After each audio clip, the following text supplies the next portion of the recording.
Hello, everybody. This is Sher from 2000. Welcome back to another video. In this video, we are back for another crossover. Dr. Neil and Jack of all trades, we are back. Last time we chatted was back in September when we talked about cartoon theme songs. And as of right now, I am trying to make a volume 2, so maybe we can do it again in the future. But for now, we are back, and we get to talk about snakes. Because it's the year of the snake. Get it? Because I like to do that with my S's, so I thought it'd be nice to do it. Oh man, maybe Jock is right. This is gonna get too old. We'll see. I gotta be real, I thought this was gonna be a meeting about the genocide of all snakes. I was very excited for today. I did not realize this meeting was to praise them. But hey, you know what? Know your enemy. That way you can be ready for them. So this is kind of a good thing. Yes, so like I said before, it's the year of the snake. So we're going to talk about 20 different snakes from movies and TV shows. So yeah, just like last year when we talked about the dragon. I guess in a way, dragons and snakes are not all that different. I mean, really, they're not. They're just kind of like snakes with legs and wings, which makes them cooler and better. Yeah. But even then, only sometimes with legs and wings. Sometimes with just wings, no legs. Sometimes legs, no wings. Sometimes neither or both. Yeah, there's some crossover. Yeah. There's a dragon. There's a dragon in Dragon Prince that really reminds me of a snake. That one that's in the ocean. Yeah. Sorry about that. If you hear dogs in the background, that's me. That must be my mom's home. So I try to close the door, but I have a little crack to it. So yeah. Yay. So like I said, 20 snakes. Same rules apply as last year. Although I don't know if we remember what happened last year. But we have 20 snakes. We're going to rank them S to D because it's easier to do it that way. And yeah. I remember arguing my heart out for Charizard. That was my main takeaway. Yeah. So oh, I meant to do it this way. I was trying to move the Pokemon thingy majigger next to Loa Boa. That's what I forgot to do. We could talk about Pokemon later because I just put on there because I was like, I know there's a Pokemon that's a snake, so there's a snake Pokemon. You're welcome, people that like Pokemon. There's a few, and you've gone for sort of the classic ones. So, oh, cool. Oh yeah. Cool beans. Speaking of classic, our very first snake is Kaa from Jungle Book. Disney's Jungle Book. I know there's multiple Jungle Books out there, but we're specifically talking about the animated one, because I know there's a live action one with Scarlett Johansson, so. But yeah. Yeah. So who wants to talk first? I kind of have little to say about Cobb because I'm glad he's on the list because he is like one of the most famous cartoon snakes, if not the most famous cartoon snake. But like, I don't know, Trust in Me is a good song. I do like Trust in Me. Honestly, I think it's even better when Scarlett Johansson is singing it all creepy like. Oh, did you know? Oh, I about to say for Trust in Me, Selena Gomez actually did a cover when the Disney Channel people were doing covers for Disney movies, whatever. Back then, she did do a cover of. She did 2 covers. She did Cruella de Vil and Trust in Me. I actually really like both. I'll give those a Google. Yeah. When I was a kid, I thought Kaa and the snake from Robin Hood were the same snake. Oh my god! So seeing them both on the list is like, oh. Isn't it? Didn't like in the 70s? Didn't they have like animation budget thing? So they just basically copied like, I forgot what technique they used, but it was like they used like the same animated movements in Robin Hood with like Jungle Book and Snow White. Because I actually was just watching Robin Hood last weekend, so I was like, oh, that looks like, Baloo and Snow White stance, and okay. I believe it was, I might have my timing slightly off here, but I think that Robin Hood was one of the first few films released after Walt's passing. The company was in some issues at the time, either related or unrelated, and yet it did just end up, okay, just to save on time and resources to get this film moving, yeah, we'll trace some Baloo for Little John. We'll reuse Ka for this other character. We'll reuse this. We'll reuse this, which is a relatively common practice. It's nothing, yeah. But it does stand out when the character designs are pretty one-to-one. So similarly for quite a while, I think, because I went a while without watching Robin Hood. So my perception as a kid was, oh yeah, it's Ka again. Yeah. Then eventually I watched it and okay, it's not Ka. But the similarity is very much there. Yeah. I like the effect that happens when Ka starts hypnotizing, or I guess transfixing people, where their eyes go the different colors and kind of swirly and weird looking. It's Uh, trippy. but like, I don't know if Ka has all that much character to him. I think he's cool. I remember the scene he's in, so I think that's a big win for Ka. But if I had to pick a category, and I assume we still have S category, and it's the same as last time, right? Yeah. Um, he is really well known, so I think that should earn him some extra points. But if I'm giving you my heart's answer, I would say B. Not bad. And he's only getting that high because I like Trusted Me. I think I would agree. I think I'd also say B for sort of the iconicity of Ka. I like the sequences. Again, the sort of hypnotizing-like effect is very well done. I like how he moves, because he looks like a snake, but he very much doesn't move like a snake. It's something that some other characters will get to down the line do that I really like. The moments where he sort of slinkies along, almost like an accordion, when he's all coiled up. How long Ka is like kind of unsettling. Oh, you are right about that. There's moments where Mowgli's, walking along him, and Ka's huge and like scope. There's some good horror things you could do with that. And when Jon Favreau got the reins for the live action, mostly CG remake, they went into that a bit, and I like it a lot. Mm-hmm. I'm giving him a B. I think if The Jungle Book was a more recent film that didn't perform very well, I'd maybe give him a C. But he's well known. You talk about The Jungle Book, that is one of the classic characters that comes to mind. I don't know if he was in the original book, but he's in the film. That's what I know him from, and I like it. Yeah, I mean, like I said, pretty much one of the most iconic snakes in media. Obviously, Trust Me is amazing. I like the version here. I like Selena Gomez's version. I have a bias, especially with Selena Gomez, because I love her. I know she's going through a lot right now, but I love her. You go, Sel. It's okay. Selenita forever. There are two snakes on this list that I think deserve S rank. Very fitting for a snake. And they aren't the snakes you may think. Okay. Okay. Mm-hmm. But I think, yeah, I mean, I think even though Ka is iconic, I think he's more of like a secondary villain, because mainly it's Shere Khan.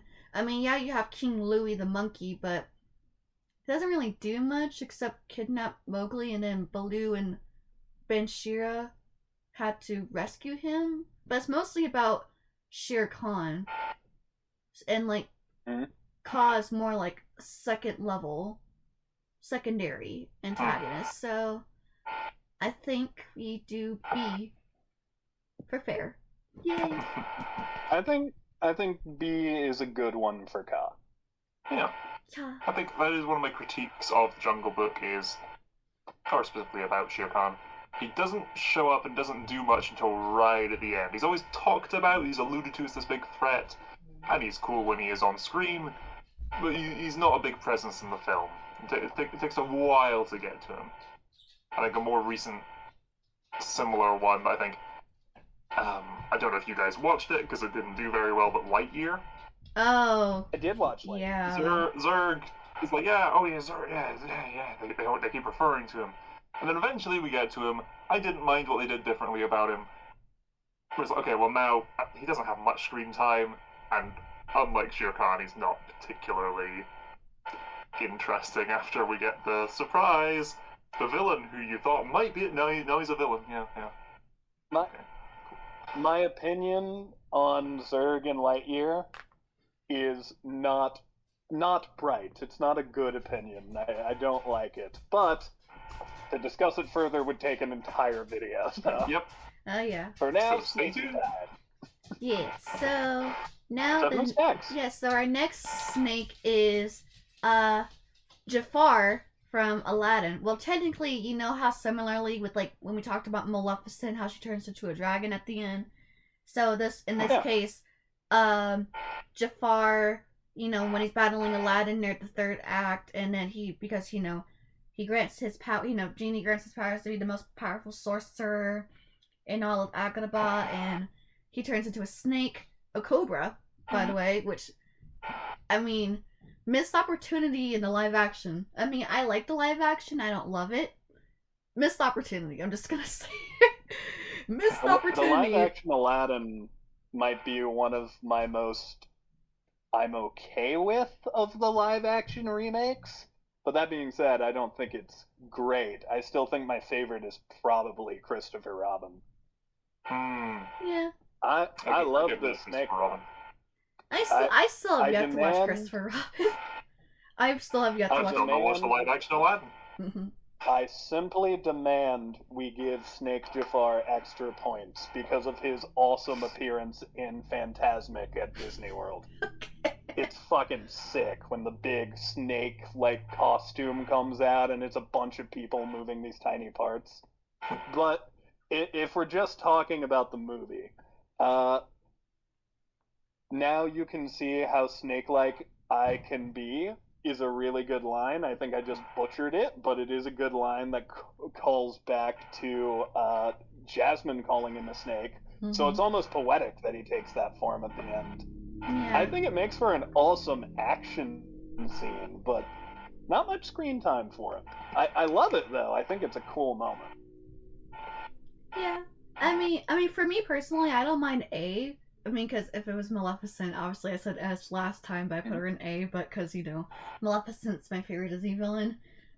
But I do like Jafar, though. Jafar, when I did my top 10 male Disney villains, I think I had him in the top 3. So, because Aladdin is my personal favorite Disney movie as far as animated movies goes.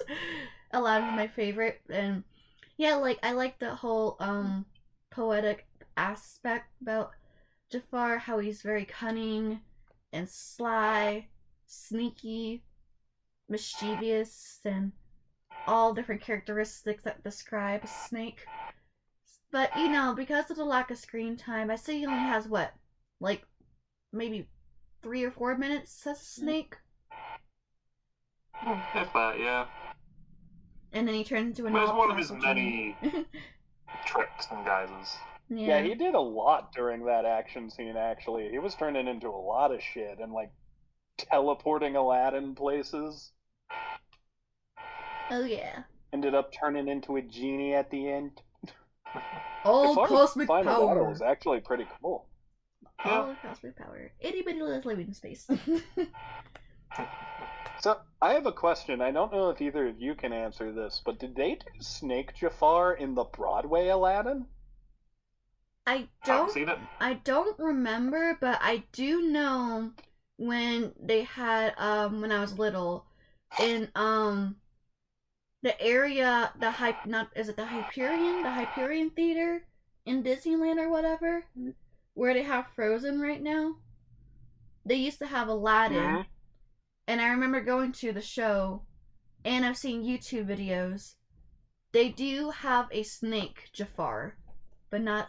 Yeah, they do have a snake Jafar. It's like a puppet and whatever, and then he turns into the genie, but it's just a guy in painted his skin red and this big old puff inflatable thing at the end, and then the Aladdin show was 45 minutes, so obviously they had to cram a lot of things in 45 minutes. But yes, he does turn into a snake for probably 5 seconds.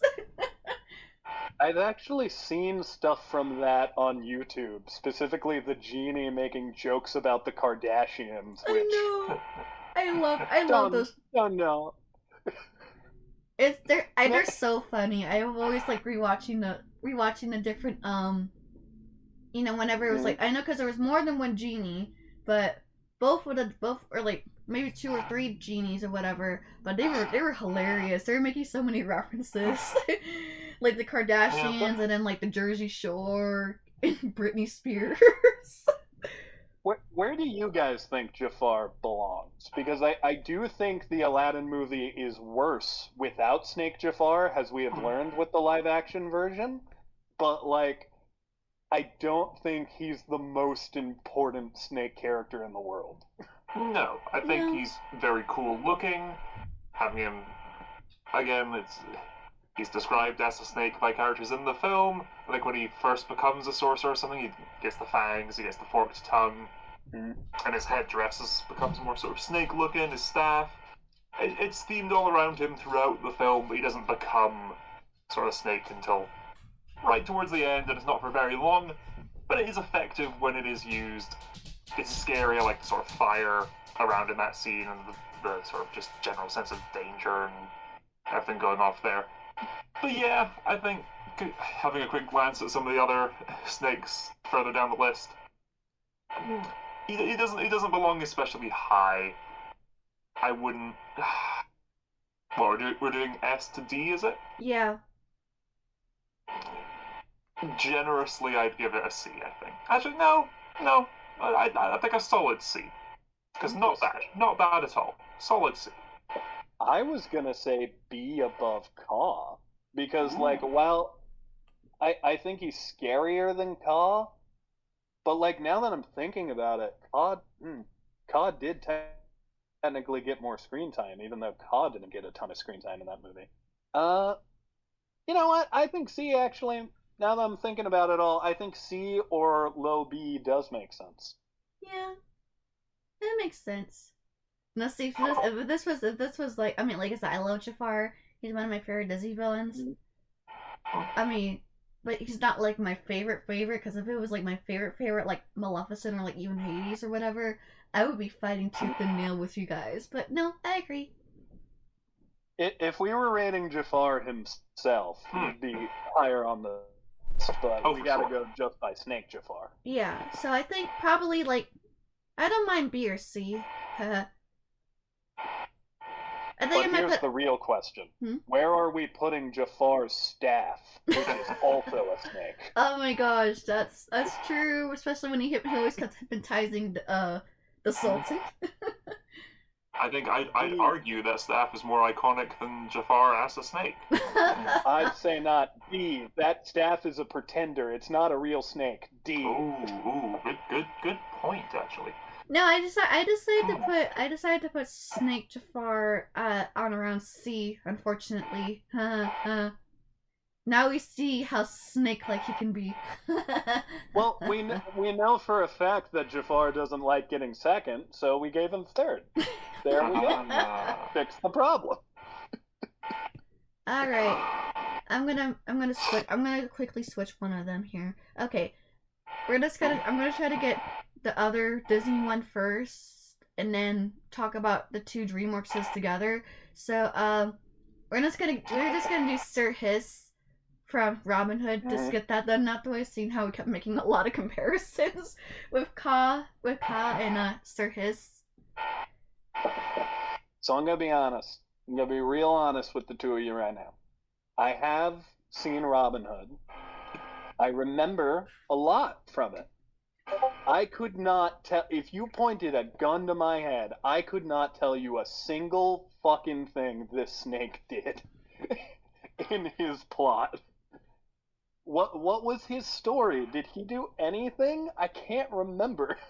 All I know is like he's like Prince John's like confidant, I guess, or whatever, like his Yeah. He's kind of the straight man to Little John in their scenes, but even then, not really. Similarly, I have seen this film, I think, twice, maybe even 3 times. But it's been a while since. Didn't know this guy's name until I double-checked the list. Now, I don't dislike this character, but I think the fact that I literally can remember nothing about his involvement in the plot could affect his ranking, or I could just set out the ranking this time and leave it up to you guys. But like legit, I can't remember what he did. I know he was there. I know he has that one scene where he's like singing the song, and I think Prince John catches him and he gets all nervous and upset. But like that's it. Like he really just kind of seemed like a side character to me that didn't get much to do. Yeah, I So mean, if it's left up yeah. to me, he might go into D. Yeah, I mean, I think I literally just I agree rewatched. I just rewatched Robin Hood because it's been forever. I think the last time I watched Robin Hood was like back in elementary school. And I mean, I like Robin Hood. I just don't love it. And unfortunately, Prince John is probably my least favorite Disney villain, just because he's too whiny for me. Mhm. And yeah, Sir Hiss. The only really notable things that I could remember is that he tries helping. He knows that he recognizes Robin Hood and Little John in their disguises, and tries to tell Prince John. And then in the archery games, Prince John knows that Robin Hood is somewhere in the crowd as you know, because he likes to disguise himself, and he makes himself like a hot air balloon or whatever. He uses like a balloon and his tail like a helicopter to find Robin Hood.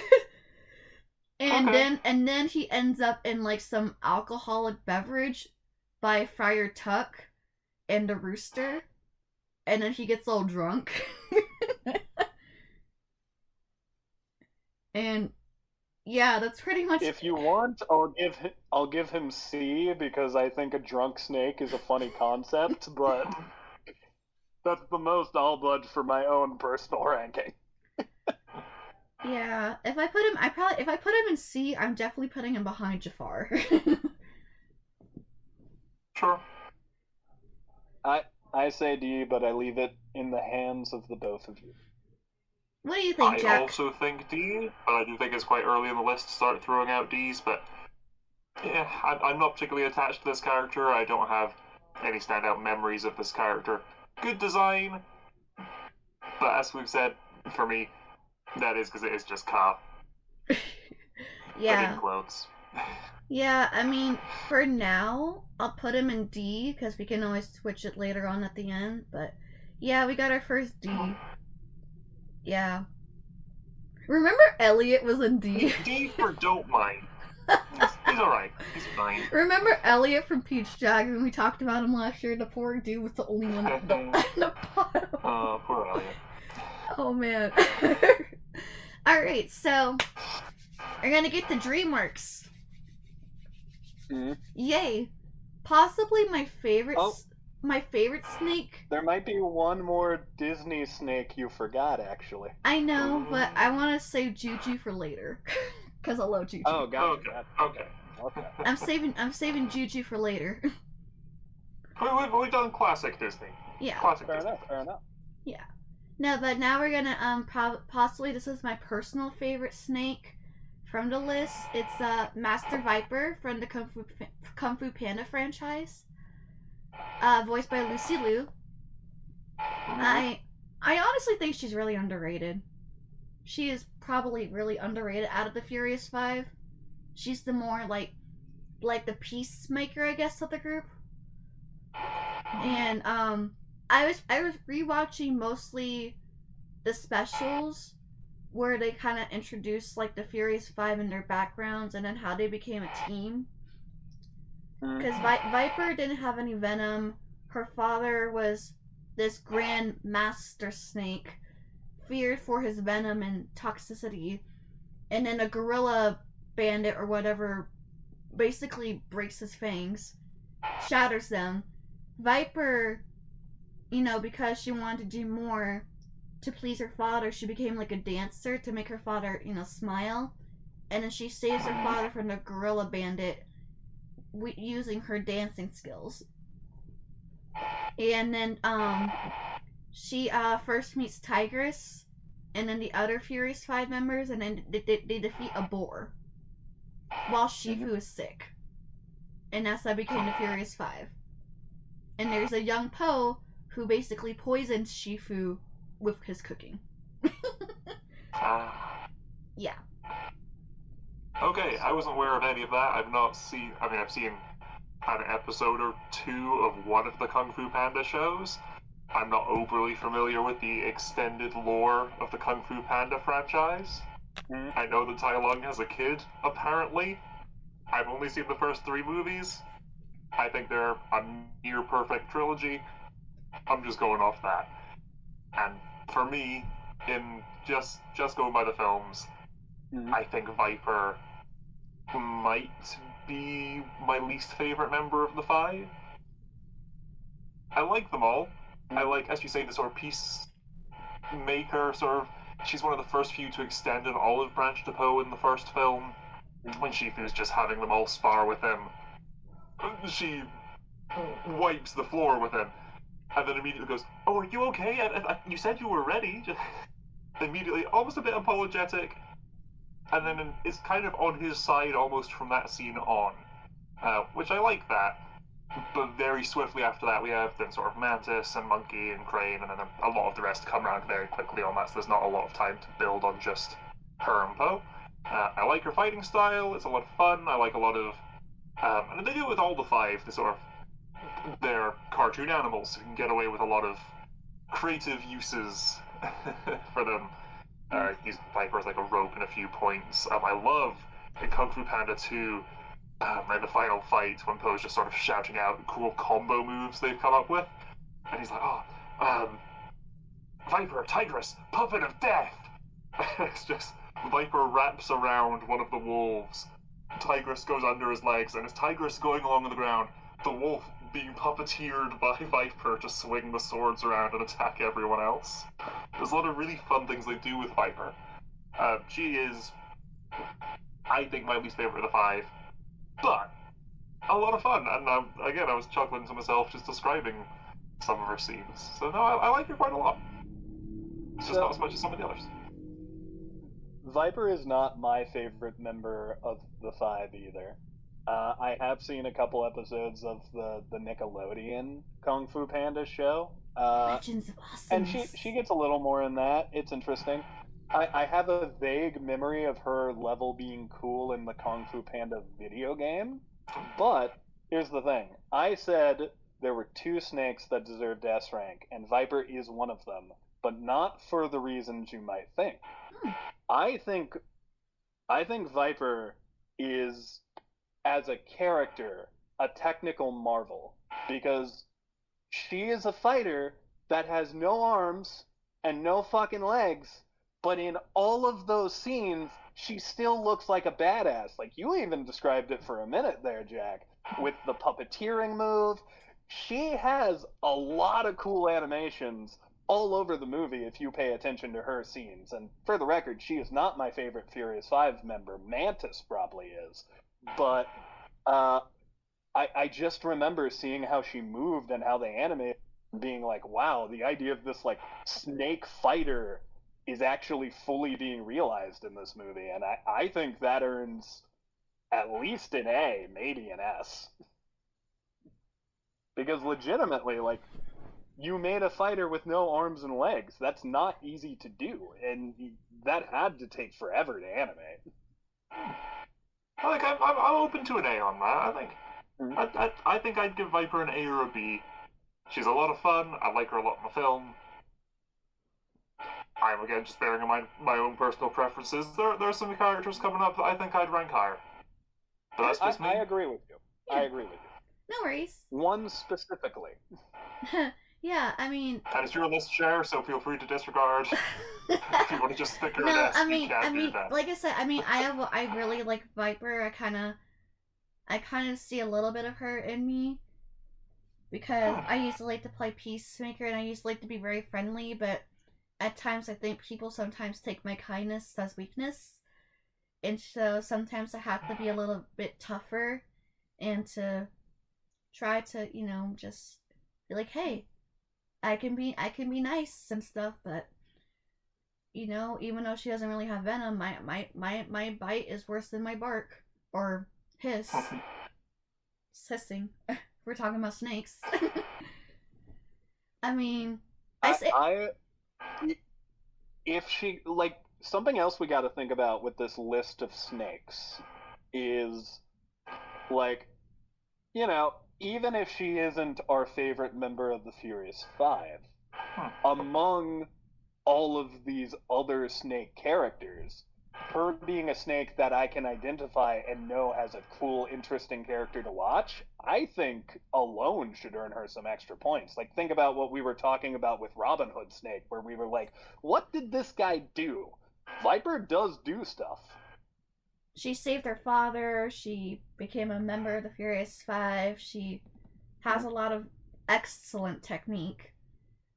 I mean, yeah, I mean, Again, like I said, I just wish she had more X. development. I'm in either category. I mean, I kind of wish she had a little bit more development. If it makes you feel better, Jack, the Furious Five are not even really in the movie except for like the end credits. Okay. Yeah. I watched the movie. I've heard. I watched the movie once. It is one of my complaints of the third film. Is like, yeah, aside from Tigress, the rest of the five kind of get shelved early on in 3. And then I heard, yeah, the rest just aren't in 4. Which I keep hearing. Which would be fine if they did something interesting in 4. But yeah, I keep. By all accounts. I mean, I keep hearing rumors that they're thinking about doing a spin-off with the Furious Five, and I would love that. Do it. So it's a rumor. It'd be great. It's a rumor, but that would be good because, like I said, I think she may not be the most interesting, or I don't know. Well, she is interesting. She might not be everyone's necessarily favorite, but I think her talent speaks for itself. So, for me personally, this is technically my list. I'm gonna put her in S because she's my personal favorite. I have a lot of bias and I connect with her a lot. So, yeah. Very fair. And remember that bias when we talk about Evox later. That's not even the one I'm going to try for S rank with, but just remember that bias. Oh boy. So, we get to another DreamWorks snake. This is Mr. Snake from the Bad Guys franchise. And the second movie comes out soon. I don't know when, but it comes out soon. Yeah.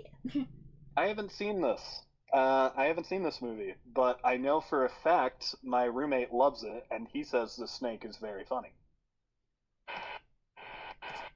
Yeah, I watched this movie because it was on a theater when I was working at a theater, and I'm like, yeah, I've finished my shift, cheap ticket, let's go see this film. I think it's certainly in my top 10 DreamWorks films. It's a lot of fun, really? A lot of very creative and fun animation. It's very, and I'm not the first to make this comparison, but it's very reminiscent of Lupin the Third. If you've ever seen any of those films, it's like an anime about this master thief on the run and the sort of comedic kind of incompetent police chief that's kind of after them is very, very one-to-one translated into the DreamWorks style for the chief police in it. But no, in this film, Snake's a lot of fun. I like what I said with Ka about how creatively they move him and animate him. And when you were talking about Viper, I'm like, yeah. I think this is where DreamWorks perfected that. He moves like a snake a lot of the time, but the trick that they have to do is, okay, Viper has no arms or legs, neither does this guy. How do we make that expressive and more cartoony and stylized than badass? So they'll have a lot of time. There's a scene where all the characters are in like pink fluffy unicorn onesies and are being tucked into bed.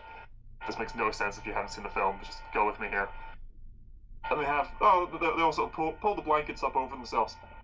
And Snake, just with a length, because he's, a line, with a length of his body, has it hang out over the edge of the duvet as if it's an arm.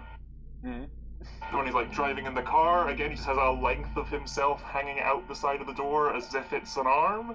I'm like, that's clever, that's fun. He'll be at a cocktail party and sort of tail wrapped around a glass and he'll raise it as if it's in his hand. A lot of fun things, and he moves very angularly at points. very different from a lot of the other snakes on this list, and I like it a lot. And the voice performance is good fun as well.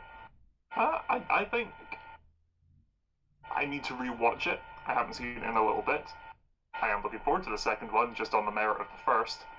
I'd be tempted by an S. I'd be tempted by an S on this. It's almost certainly an A for me. I will abstain this time because I really feel like I don't know enough. But just based on how Jack was describing it, this sounds like a well animated character that they used effectively. So I can believe it would deserve that. Yeah, like I feel like because I only watched the Bad Guys once, but I've seen like I've seen like the Halloween and Christmas special where they try to do like different heists. Yeah, they did like a Halloween special and they did like a Christmas special. It's on Netflix for now until they decide to get rid of it. Mm-hmm. It is DreamWorks. It is DreamWorks, which I'm still waiting. Which DreamWorks, I'm still waiting for my Rise of the Guardians specials and sequel and TV series that will never happen. I'm still waiting. Missed opportunity. I'm just saying. Every now and then, it seems like they talk about maybe we'll do something with the Last Guardians, and then that just never gets followed up on. No. I'm still waiting. Come on. You have every opportunity. I won't be surprised if they make a live-action Rise of the Guardians movie, maybe just to kind of fix the problems in the movie, the animated movie. I mean, maybe. I think, depending on how the live-action How to Train Your Dragon goes, that might open DreamWorks up to live-action remakes of their films. Yeah. If it does terribly, I wouldn't hold my breath. But it won't do terribly. It's How to Train Your Dragon. It's going to succeed. Yeah. But yeah, Mr. Snake... How I see Mr. Snake, I feel like... Off topic. Yeah, off topic, but how I see Mr. Snake, I mean, I feel like him and Mr. Wolf, they're kind of like... Mr. Snake is like the second in command, how I see it, when it comes to the bad guys. Yeah. And, like, he's like a pick locker, he could pick lockets or whatever, or locks. I said it weird, I don't even know what the heck I'm talking about. And then I think... At one point, he betrays the bad guys, if I remember correctly, in the first movie. Somehow. Yeah, he's the most abrasive of the group. Like, the opening of the film is them, the bad guys, in their own bad guy way, celebrating his birthday, and he's just so sick of it. Yeah. But I really like his, I like his style, I like his interactions with the other bad guys. So, I mean, I like the bad guys. It's fine. It's just not really in my top favorite DreamWorks movies, but I think it's a pretty solid movie. Who knows? Maybe the second movie might change my mind. I don't know. But I think I'm probably gonna put Mr. Snake in A, just because I think he has become iconic, and I think he has some really good qualities. Just not S for me. Yeah. I'll take that, yeah. I think I'm definitely in the minority on how much I like the Bad Guys movie. No worries. You should talk to my roommate. He fucking loves it. Alright. I'm gonna butcher this next name. It's the snake. Okay. It's the snake from Harry Potter. Ooh, okay. Not the serpent from Chamber of Secrets, but you know, the one that must not be named. Nagini. Yeah, that one. Any thoughts? Everyone went silent for a second. Hello? I mean, the Basilisk is only in one film. Nagini's in 8? 4. Yeah, 4 films. That Basilisk is fucking scary. Like 4 films and...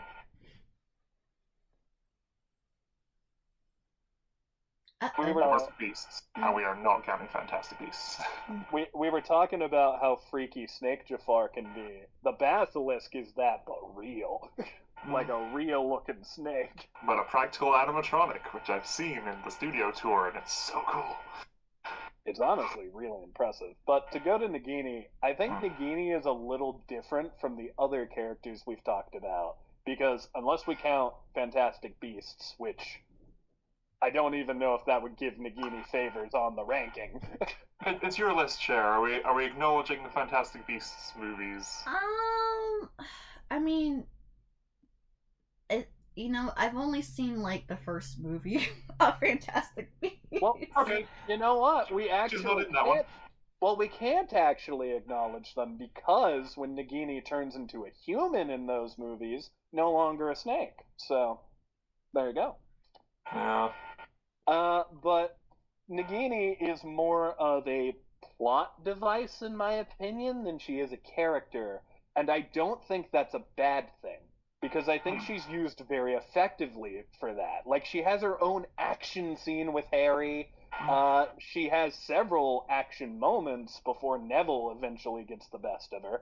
She's honestly not a bad, like, she's not a bad Horcrux, really, and she's actively like trying to survive and like defend herself as well. I know in the book she had like a bubble around her, like a protective force field when they were trying to destroy the Horcruxes. But as the movies go, they have several scenes where Nagini is terrifying. Like, I will never forget that one scene where like you see Harry's dream and you just hear hissing and see biting, and then Dumbledore's like, "What did you see in the dream?" And Harry's like, "It's like I was the perspective of the snake attacking," and that's some cool ass shit, and very scary for Kid Kneale. So I think Nagini should get decently high, but I don't know if she deserves an S either. Maybe not even an A. I want to hear what you guys think. I'm still traumatized about that scene where she kills Snape. Oh, I forgot she kills Snape too. Okay, so that's another point. Yes. Yes. She finishes him off. Yeah, that's the only The thing. great joke of by Voldemort's logic of, well, you killed Dumbledore, so I need to kill you so that I can be the master of the Elder Wand. Nagini, kill him. Yeah. It's the snake's now the master of the Elder Wand. Well done, well done. I think what everyone forgets when they bring that up is a piece of his soul is in the snake. I know. Uh-oh. Himself, it's the master of the Elder Wand. Ain't good enough. Yeah, apparently, but also not. Yeah. No, Nagini gets some good kills. Nagini has a body count. Which is more than I can say for some of the other snakes on this list, come to think of it.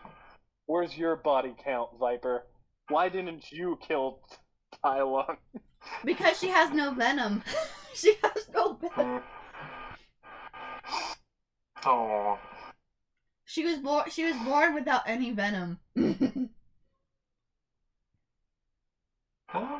Yeah. No, I think Nagini, as Kneale was saying, isn't much of a character and is more of a plot device in the story because they are just an animal. They're not. I mean, yeah, okay, ignoring Fantastic Beasts. Just an animal, just a snake. Not much to them, don't have a ton of agency. Mm. But then there are moments where they kind of do. Before Voldemort realizes that they're going after Horcruxes, he sends Nagini out by themselves to sit in Godric's Hollow and wait for Harry to come. Either Nagini by themselves or with help from another Dark Wizard kills Bathilda Bagshot, the famed magical historian, skins her, and wears her skin as a suit, and goes to the graveyard, and Harry goes, "Oh, it's her," and they just follow her back to her house. She separates Harry from Hermione, and then tries to kill them both. And there's that creepy scene where Harry doesn't even realize at first that she's talking in Parseltongue. Yep, she doesn't speak a word in front of Hermione because she's a snake, and if Hermione saw them both hissing at each other, she'd know something was up. Honestly, Nagini does have some creepy scenes. I think A might be where Nagini belongs. Hell, A ahead of Jafar. Doing a little quick skim further down the list, I think Nagini might be, in my opinion, the scariest like snake on this list. There's the scene where all the Death Eaters are at the long table, and we've got the Muggle Studies teacher suspended above. Voldemort kills her in front of everyone. Draco sort of flinches. It's sad, poor boy, manipulated by your family and all that. And then just they have Nagini slither up onto the table and Nagini, dinner. And they all, presumably after the camera cuts away, watch their boss's pet eat a person. Yay! Well, that's how you keep them in line. Yes. Yeah. Yes, very much Yeah, so. I guess in terms of that, No, she definitely might be an A. I think I'd also push for an A on this. Yeah. I actually gotta agree. Right. Good and scary. Oh, I like them in the films. I like them in the books. Not a big fan of the author.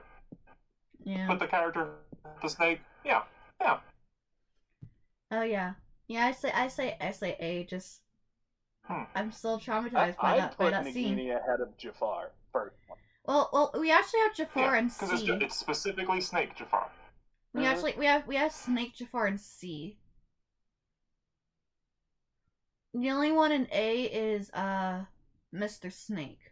And I guess if you twisted my arm, if you twisted my arm, and it Oh. Hello. Oh, for some reason I thought we put him in A. Well then A, just A towards the front for Nagini. Hey. Yeah. Okay. Cool beans. That's what I had. Sorry, some of y'all kept cutting out. Mm. Yeah, some of you guys kept cutting out, and I was like, okay, I just assumed you guys said A. Quite different snakes in the A tier so far. I will say this: if we were to include Fantastic Beast Nagini, if you were to twist my arm on that, I don't think she really does that much in the movie to affect the rating much, anyways. Like she's just kind of there hanging out with Credence in the one movie I've seen her in. Yeah, she's mysteriously absent from the third one. Oh, she just disappears. Oh. Then in that case, we might as well not even include her, because she didn't do anything. And no, but the new lore they introduced brings her down a bit. Brings her down a bit for me, I think. Much better is just some snake that Voldemort met in Albania and then turned into a Horcrux. Because he's like, yes, a Horcrux that can defend itself. That's an idea. Okay, but yeah, I put her in A. Do you guys think it would be easier if you guys turn off your cameras? Because y'all kept cutting in and out. Did the audio screw up for you, Jack? Yeah, a little bit. It screwed up for me, Just that's for making sure. You there, Sher? I'm here. Hello?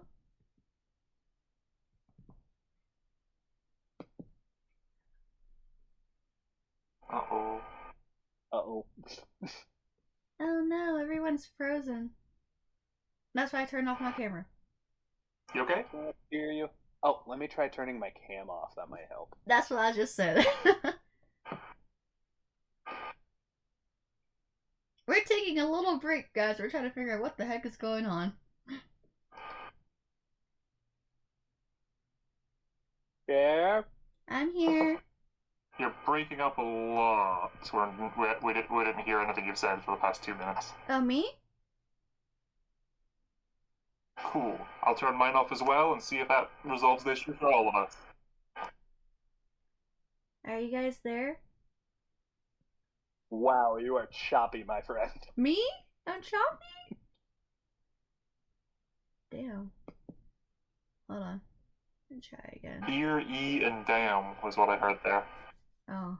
I appreciate the damn, Sher. Sorry, y'all. We're having technical difficulties. You see, Oh, well, You're better now. Pretty clear. Oh, maybe because I had to turn my camera on. I don't know. Nope, never mind.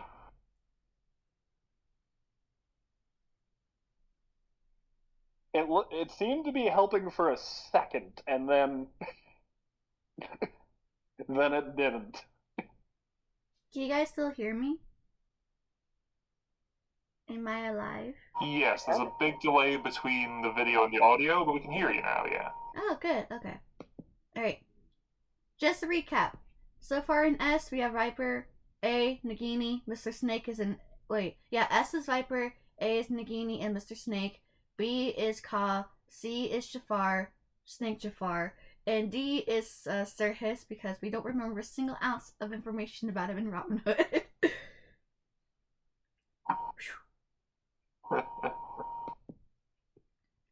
Okay. Rattlesnake Jake from Rango. Does anyone remember this movie?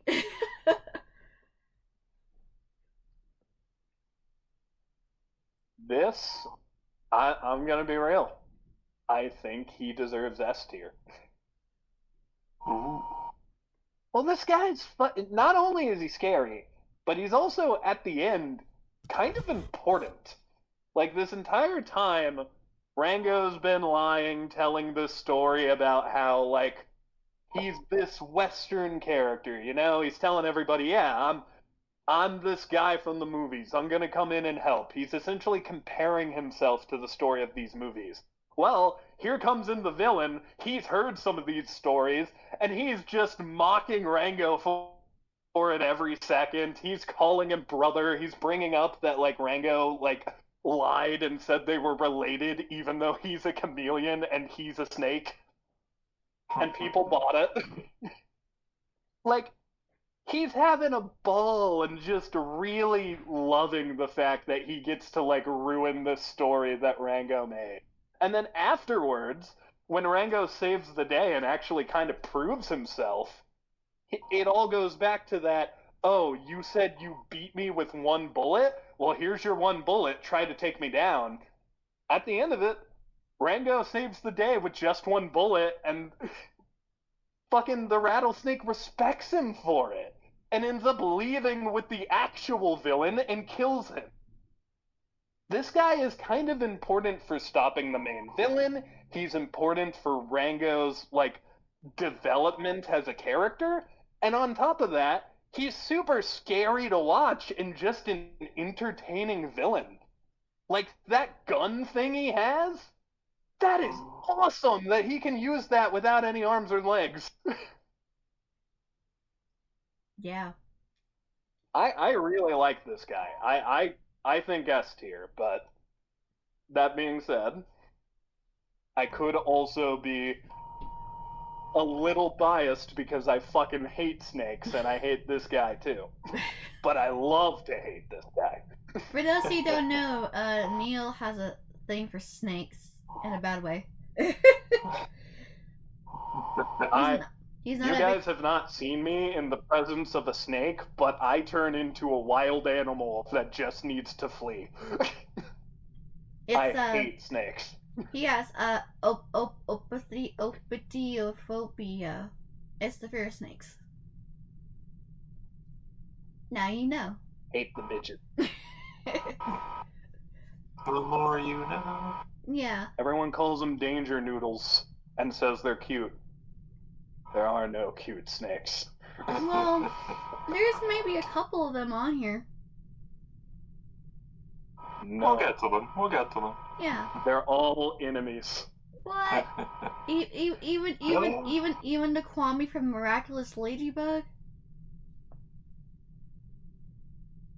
I gotta admit, I don't know much about them, but just based on the fact they are a snake, I'm gonna say yes. But it gives you superpowers. Yeah, it's a snake. Not trustworthy. Anyways, yeah, I got one book into that Bible and it taught me everything I need to know. Yeah. Don't trust snakes. Oh, I guess that's why Ka has trust in me. It's good to know. Yeah, Rattlesnake Jake. I like a lot. He gives me, for a more modern comparison, very Death from Puss in Boots: The Last Wish vibes. Oh, I see that. He's sort of he's kind of Cad Bane-esque as well, to pull from sort of Star Wars. He's this outlaw bounty hunter, wide brimmed hat. I adore, and it's something that comes up a lot here because a snake is very simple design-wise. I know they're a real animal, but design-wise, it's like head and a line that tapers off. That is a snake. So I really appreciate the fictional ones that manage to find something creative to do while doing something different from what all the other ones also do. So giving him... It's a rattlesnake, okay, so it's got a rattle, but making that like the barrel of the gun is so clever. That round of applause to whichever underpaid artist did that initial first sketch for that idea. That is so good. And yeah, he's intimidating, he's dangerous, just for how much larger he is than a lot of the other characters. He's intimidating in every scene until that moment when suddenly, right at the end of that confrontation with Rango, he ends up on the back foot. He has no feet, but he ends up on the back foot.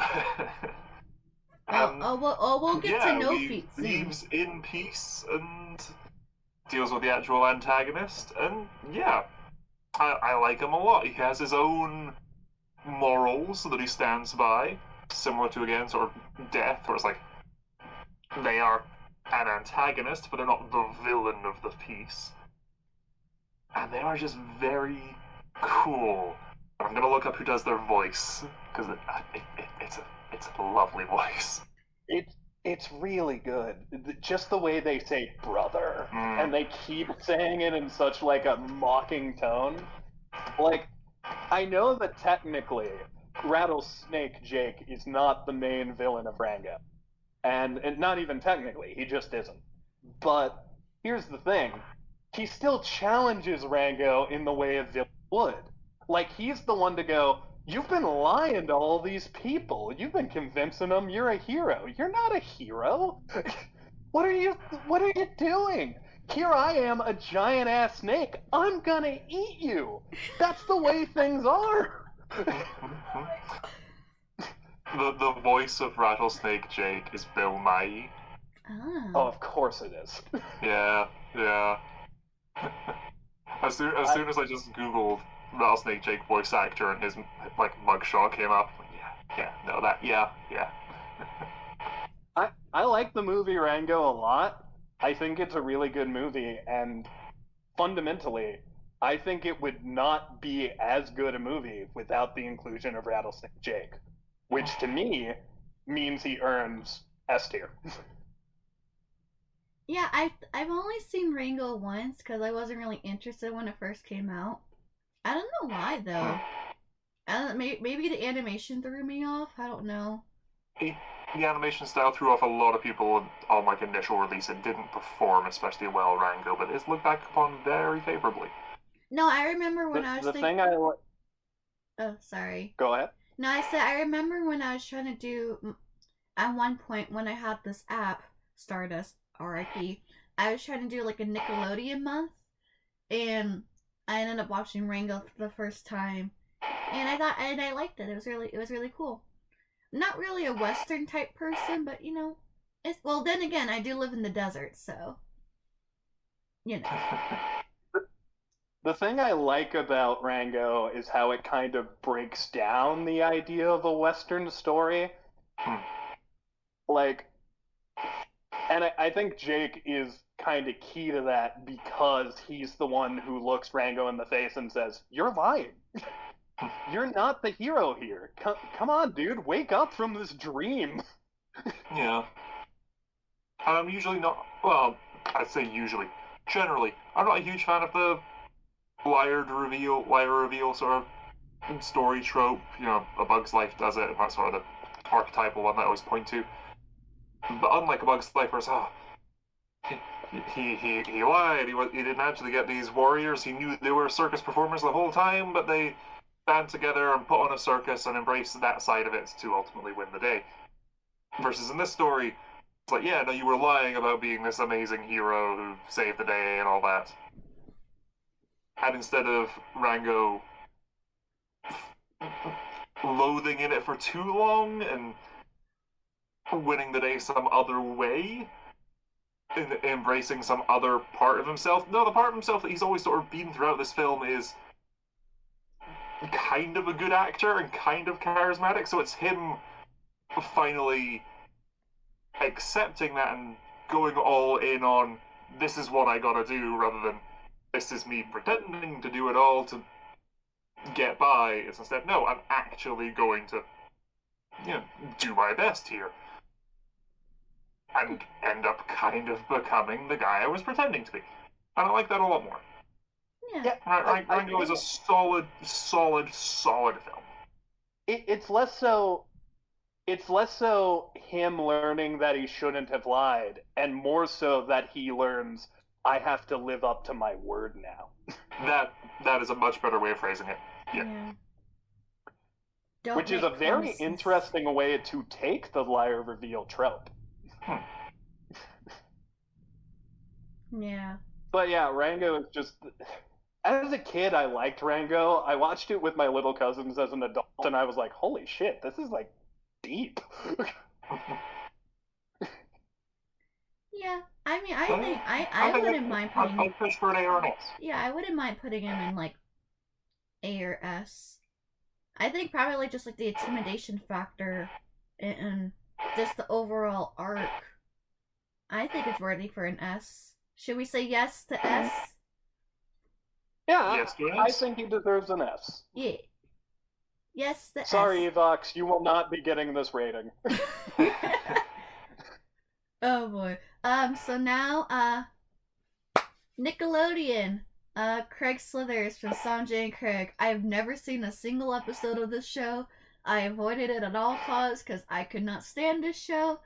At the time when Nickelodeon was doing all those weird shows like Breadwinners and this show and I don't know, Fanboy and Chum Chum is still on and Planet Sheen. This was the Fanboy and Chum Chum back at the Barnyard era, right? Yeah. I think this is more recent. I think it came I also out, haven't seen this show. It was like 2012, 2013. Yeah. I know it was either like right around or just a little bit before the Loud House started. I believe so. Yeah, it was definitely after Fanboy and Chum Chum.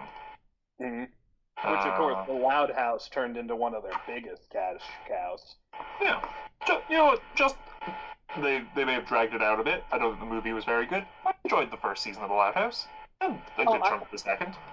For the record, I have not seen a lot of the Owl House. I've seen a handful of episodes because my brother loves it. I just know that they've made a lot of money off of it now, so they're doing something right with that project. Yeah. Yeah, movie, series, live action series, which ended recently. Ooh. Didn't even hear that. Yeah. Oh yeah, Sanjay and Craig 2013, yeah. Nope, didn't watch any of it. I feel like I've statistically probably seen a YouTube short or two. No comment on this. No idea what it is. So it's up to me, as the sole person who watched a good amount of Sanjay and Craig. I avoided it at all costs. The show was boring, man. It wasn't even that good. Yay! So where are we putting him? I don't. I got 3 seasons. Apparently. I think 3 seasons is enough to get you out of the D category, if you ask me. Yeah. Like it proves that this snake ironically has legs. Yeah. Yeah, yeah, no. That being said, didn't we put Snake Jafar in C? Yeah, we did. Yeah, this dude is not better than Snake Jafar. So I would say either high D or the lowest C we've done so far for Craig. Honestly, I want to put him in D. Because one of the main... Craig is also one of those characters where the main joke is that he's kind of annoying. Which makes him annoying. Oh, so kind of like what they did with, like, Sheen, except, Imagine if Sheen wasn't charming, is what I'll call it. Like, oh, Sheen so Planet like... Sheen. So basically Planet Sheen, right? Yeah, actually, that's a much better comparison. Like, Sheen, we all know someone like Sheen. Hell, I'm pretty sure I was someone like Sheen in school. like, Sheen's a very funny character. I love watching him. This guy, he's just annoying and burps a lot. And he's a snake, which makes me hate him even more. I mean, I feel like yeah. I just feel like they always, when it comes to comedic people, there's like a right way and there's a wrong way. Like there should be a limit, and just I don't know, like, I I want to put him in D tier so bad. I hate this dude. I do not like Sanjay and Follow Craig. your heart. I'm not gonna defend this snake ass piece of shit. I can't. Again, I've not seen the show, so I'm not gonna comment one way or the other. I'm gonna be really neutral here and say 3 seasons, okay, clearly an audience for the show. From a cursory Google search, a lot of poop and butts and snot humor. Yeah. That is kind of Nickelodeon's key demographic for quite a while. Fine. 3 seasons, 60 episodes. That is a lot of screen time. That is good going. And also, there is an image, just I've scrolled down a little bit on Google, of this character wearing a life jacket. And they are a snake. Yeah. So it's just snake, and then really big, bulky, like, yellow life jacket on them, which is a very funny visual to me. Yeah. I do think we should give extra points when the snakes have either really badass or really hilarious visuals. No, but Craig from Sanjay and Craig, you get a D. I don't, like I said, I don't. Good. I want to say like probably like 2013 is, that's kind of like when I started growing out of Nickelodeon and mostly started looking back at like the nostalgic shows like Drake and Josh and like even Victorious ended in 2013, which I heard that there's getting a spin-off show for Trina, which that's going to be interesting. As long as the creator, Considering how much of a punching bag Trina was on the show, I'd be intrigued to see what they do with that. I mean, as long as the creator isn't a part of it, you know, it's cool. Yeah, they won't be. Thank God. Good. Yeah. But, moving on to the next snake. Next snake. Fuck you, Craig. Oh, is he worse than Sir Hiss from Robin Hood, or what? Well, maybe in other episodes, Craig goes on a journey of self-development that I just didn't see. But in the episodes I saw, he was obsessed with soda and liked belching a bunch and just kind of seemed like a broy snake. He's not getting a high rating from me. Put him below. Yay! Put him below the useless Robin Hood snake. Woo! Let's go. Okay, we're back to Disney. This is gonna be short and quick. It's Juju, the snake from Princess and the Frog. Because Juju barely has any screen time, and I was looking for snakes to put on here for this list, and I was like, oh yeah, the snake from Princess and the Frog. Yeah. So, I'm gonna be 100% honest. I saw this image when you sent it to the group chat share, and I was like, wait a minute. There was a snake in Princess and the Frog? I remember the crocodile. I remember the lightning bug guy. I do not remember this fucking snake. It's, yeah, Juju is Mama Odie's pet snake. It's okay. Does he speak? Nope. Does he No. do anything? Nope. No. It's just her pet. That's it. Yeah, when they visit Mama Odie and do the Dig a Little Deeper song number, there's some fun stuff in there, but they're only in that scene, and then maybe right at the end, maybe, but yeah. So you're saying they kind of just act like a snake, Yep. and that's their engagement in the film? Pretty Yes. much. Does that mean it deserves a low ranking or a high ranking? It's literally just a snake. I think, personally, that Juju should get very sort of middle of the road on the tier list here, because they're not bad, they're not bland. I think they do the job perfectly well. I think there's some fun, again, I like the snakes they do creative things with here. Mhm. Juju isn't in the film much. I don't think there's much more you could do with this character. But Mama Odie, this blind woman living out in the bayou, and in this, is it like a boat on a tree or something? And this like treehouse is sort of Yeah. falling apart. I remember there's like moments where Mama Odie's like about to walk like just off the edge and just fall, or like through a hole in the floor, and Juju just like quickly snakes across and be like a bridge, and she'll just walk across. Juju. And Okay, Juju's kind of like just trying to keep their owner alive. They're very really the big eyes is very cute. This might be, in my opinion, the cutest of the snakes here. Like if they were gonna make a plushie of any of the snakes on this list, I could see a Juju one. Um, I smile when I look at a Google image result of Juju. They're fine. They're fun. They're not amazing. They're not too forgettable for me.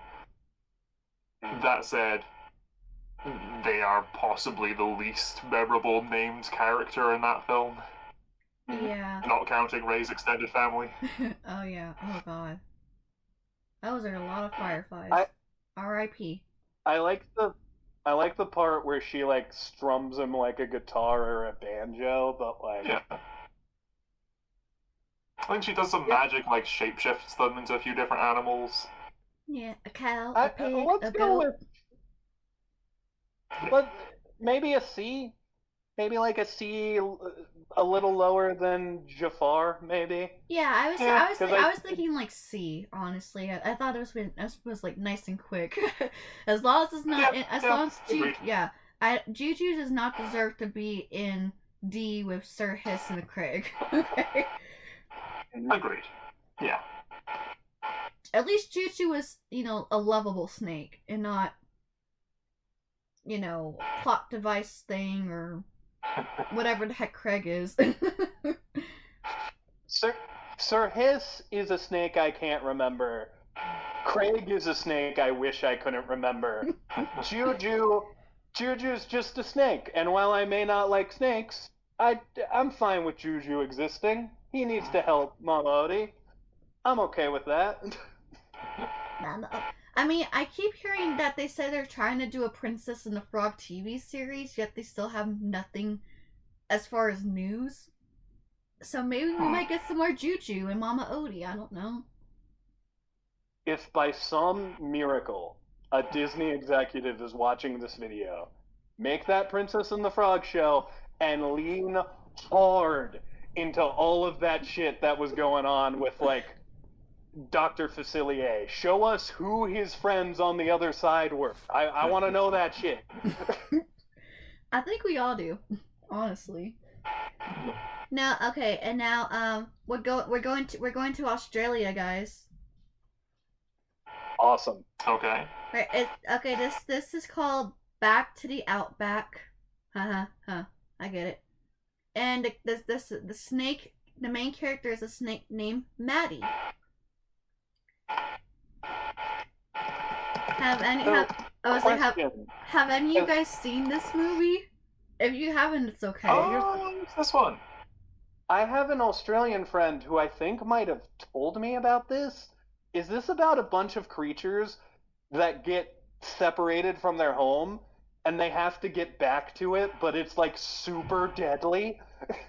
It's kind of on the lines of that, yeah. So pretty much each of the main characters, they're except for the koala. The koala is named Pretty Boy. Oh. Yeah. Basically. Shout out to Elvish Flatty who told me this exists. Yeah. So pretty much just like a little synopsis of this is basically 5 of like the deadliest creatures. Like, there's like a snake, which is Maddie, and then there's like a spider and a lizard thing, and I forgot the 4th one. Oh, a scorpion. And then there was an alligator that's like the mother figure. They all want to go back to their homes, but they're basically in a zoo performing, and basically they're outcasts because people don't like scary, deadly creatures.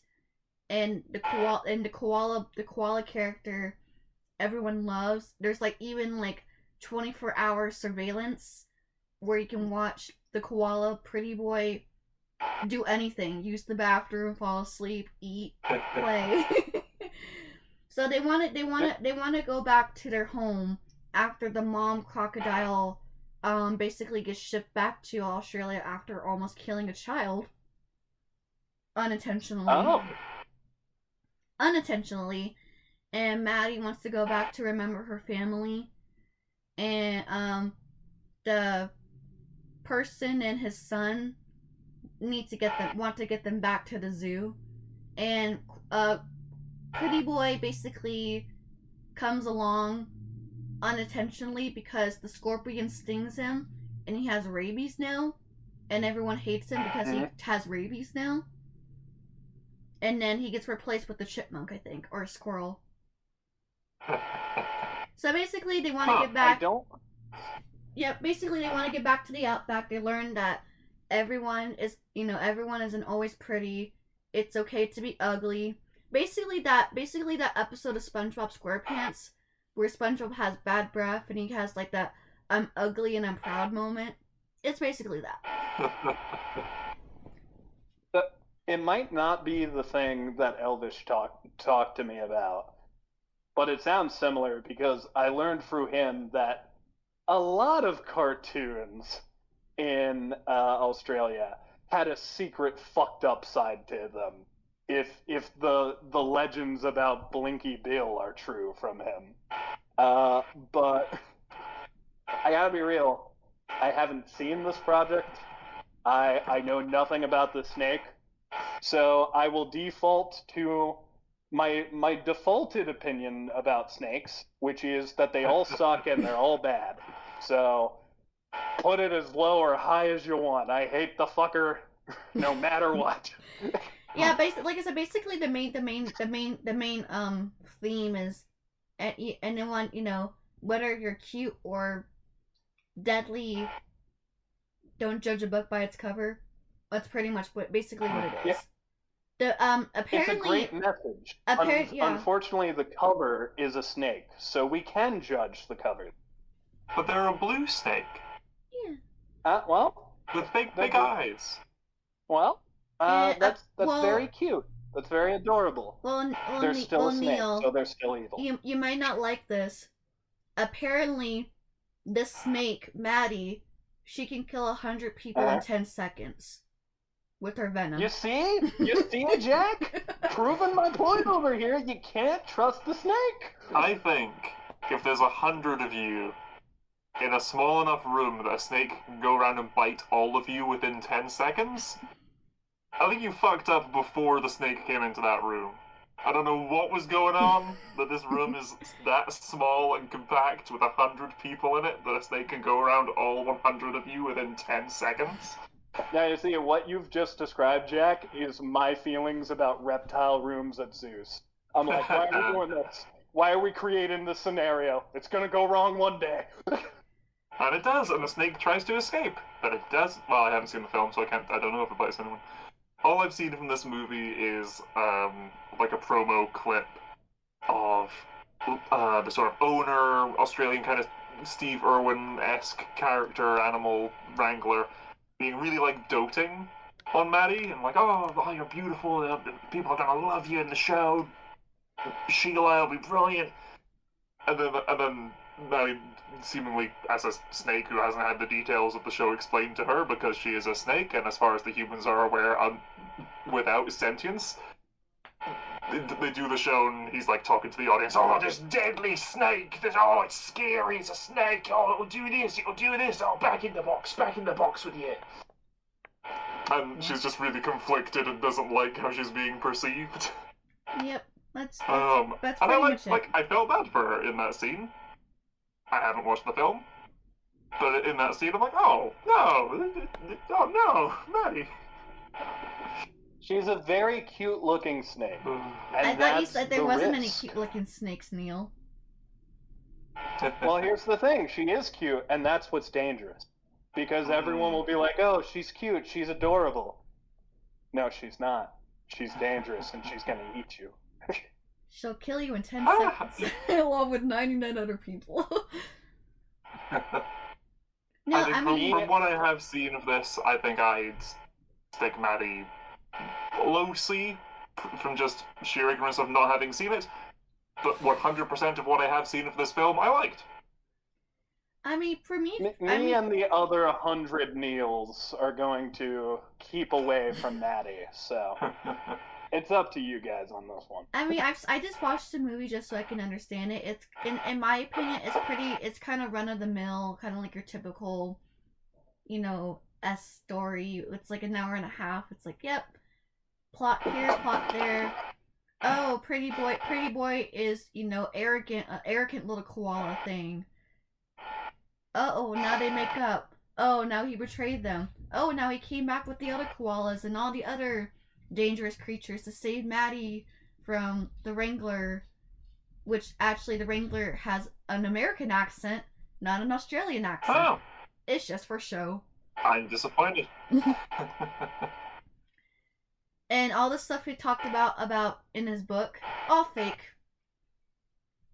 Oh, he's Lockhart. Okay. Yep. Pretty much. I was probably gonna put Maddie in C only because it's kind of like run of the mill, kind of like your basic story. Nothing really too special. Nice message, though. Yeah. Mike sort of saw, as far as I'm aware, straight to Netflix animated kids movie about animals. Yeah. There's a version of this list where they all get D rank just because they are snakes, and I have deemed it as such. Yes. Yeah, we know well, I'm that's assuming your that you're ranking. operating under the framework that this is all just subsets within a D tier. I'm going for character here. If you're an interesting character, you got some interesting animation, you can get out. You can get out of the D tier. But here's the thing: if I encountered any of these snakes in real life, I'd hate all of them. Even the next Except one we're gonna for, talk about. Even the next one. Maybe I'm looking at the list. Maybe I'd like the Palisman from Owl House. So actually the next one we're going to Miraculous Ladybug. This is our Kwame Sass. I don't like how that snake is looking at me, or that it appears to maybe have arms. What was that? That was a YouTube math games advert when I clicked on a link to find out what this ladybug character looks like. Oh, okay. I'm like, what the heck? Yeah, so Sass is So just ignore that. Okay. So, yeah, Sass is one of the many Kwamis in Miraculous Ladybug, allegedly the leader of the Kwamis. And, yeah, if you see Miraculous Ladybug superheroes, against Hawkmoth, which, I won't get to season 5 details, but yeah, bad guys and stuff, and there's like these little jewelry and little hair pieces that give you superpowers with a Kwami. And Sass has a bracelet, and all you gotta say is Sass snakes or Sass scales slither, and you transform into a superhero, and you get the power of second chance. Only be able to use about limited time. Yep. So you mentioned the snake has a bracelet. Does it have arms? No, I mean it looks like it has 20 arms here. Yeah, it has little arms. All Kwamis have arms and legs, I think. Yeah. So here's the thing. And I am of the opinion of this with the Pokemon Snivy from Pokemon. If it's got arms and legs, it's not a snake. You can say it's a snake. It's not. That's a lizard of some sort. So then where would you rank this lizard on this list, Kneale? Knowing that it's not a snake. I'd throw him out. I'd say, hey, you're not a snake. This is a snake list. Let's hang out later. I'm cool with you, but you can't be here. There's some other characters on this list that also have arms. So. Yeah. I mean, the Lego Ninjago one I can give a little bit of credence to. Just a little, because it is a Lego minifig, but like, if you're calling something a snake, it shouldn't have arms and legs. Maybe that's my own, like, I guess, qualification of what makes a snake. It's a Kwame I that's don't. representing a snake because of the zodiac, the Chinese zodiac signs. That's what it is. Well, again, I don't watch Miraculous Ladybug, so this is another one where I'm probably going to stand to the side. But that being said, I feel like if you're a snake, you got to slither. You shouldn't be walking on 2 feet. Well, they actually levitate. They don't really walk. They fly? D tier. It's This a thing should flying not snake. exist. Kill it. Kill it. Kill it. But It's a flying sentient piece of jewelry that turns into it, I think. So like the Kwame now. A flying snake should not exist. God. No, so basically the Kwamis and like the jewelry it's separate, except when they become a superhero. Hmm. So you get the miraculous, the little jewelry. They come out of the miraculous. They introduce themselves. They tell you how to transform. They go back into the jewelry, and then you become a superhero. So they are good guys, right? Yes, they are. They don't look like good guys. You're saying that because that's a snake. That's... Well, also in this image, this one specifically looks a little nefarious, but But hey, it gives you superpowers, the powers of second chance. So if you mess up something, you have a second chance 5 minutes back to before it turns into a disaster. 5 minutes is a good. That's a solid jump. Okay. Also, so again, I also haven't seen Miraculous. I got a few friends who have. Who tell me it's really good, and then I should get around to it. It's just something about the art style doesn't quite. It kind of puts me off a bit. It's just how glossy everything looks. Oh yeah, Personal preference. Oh, yeah. Personal preference. Fully acknowledge that. Design-wise, I like this. I like the idea of it. The oversized heads is a bit weird, but that's the template. That's the format that they all have. All the little Kwame creatures. I like going for the sort of Cobra hood thing with this again. There's not too many sort of Cobras we have on this list. They're alright. Going purely off the Google image results. Yeah.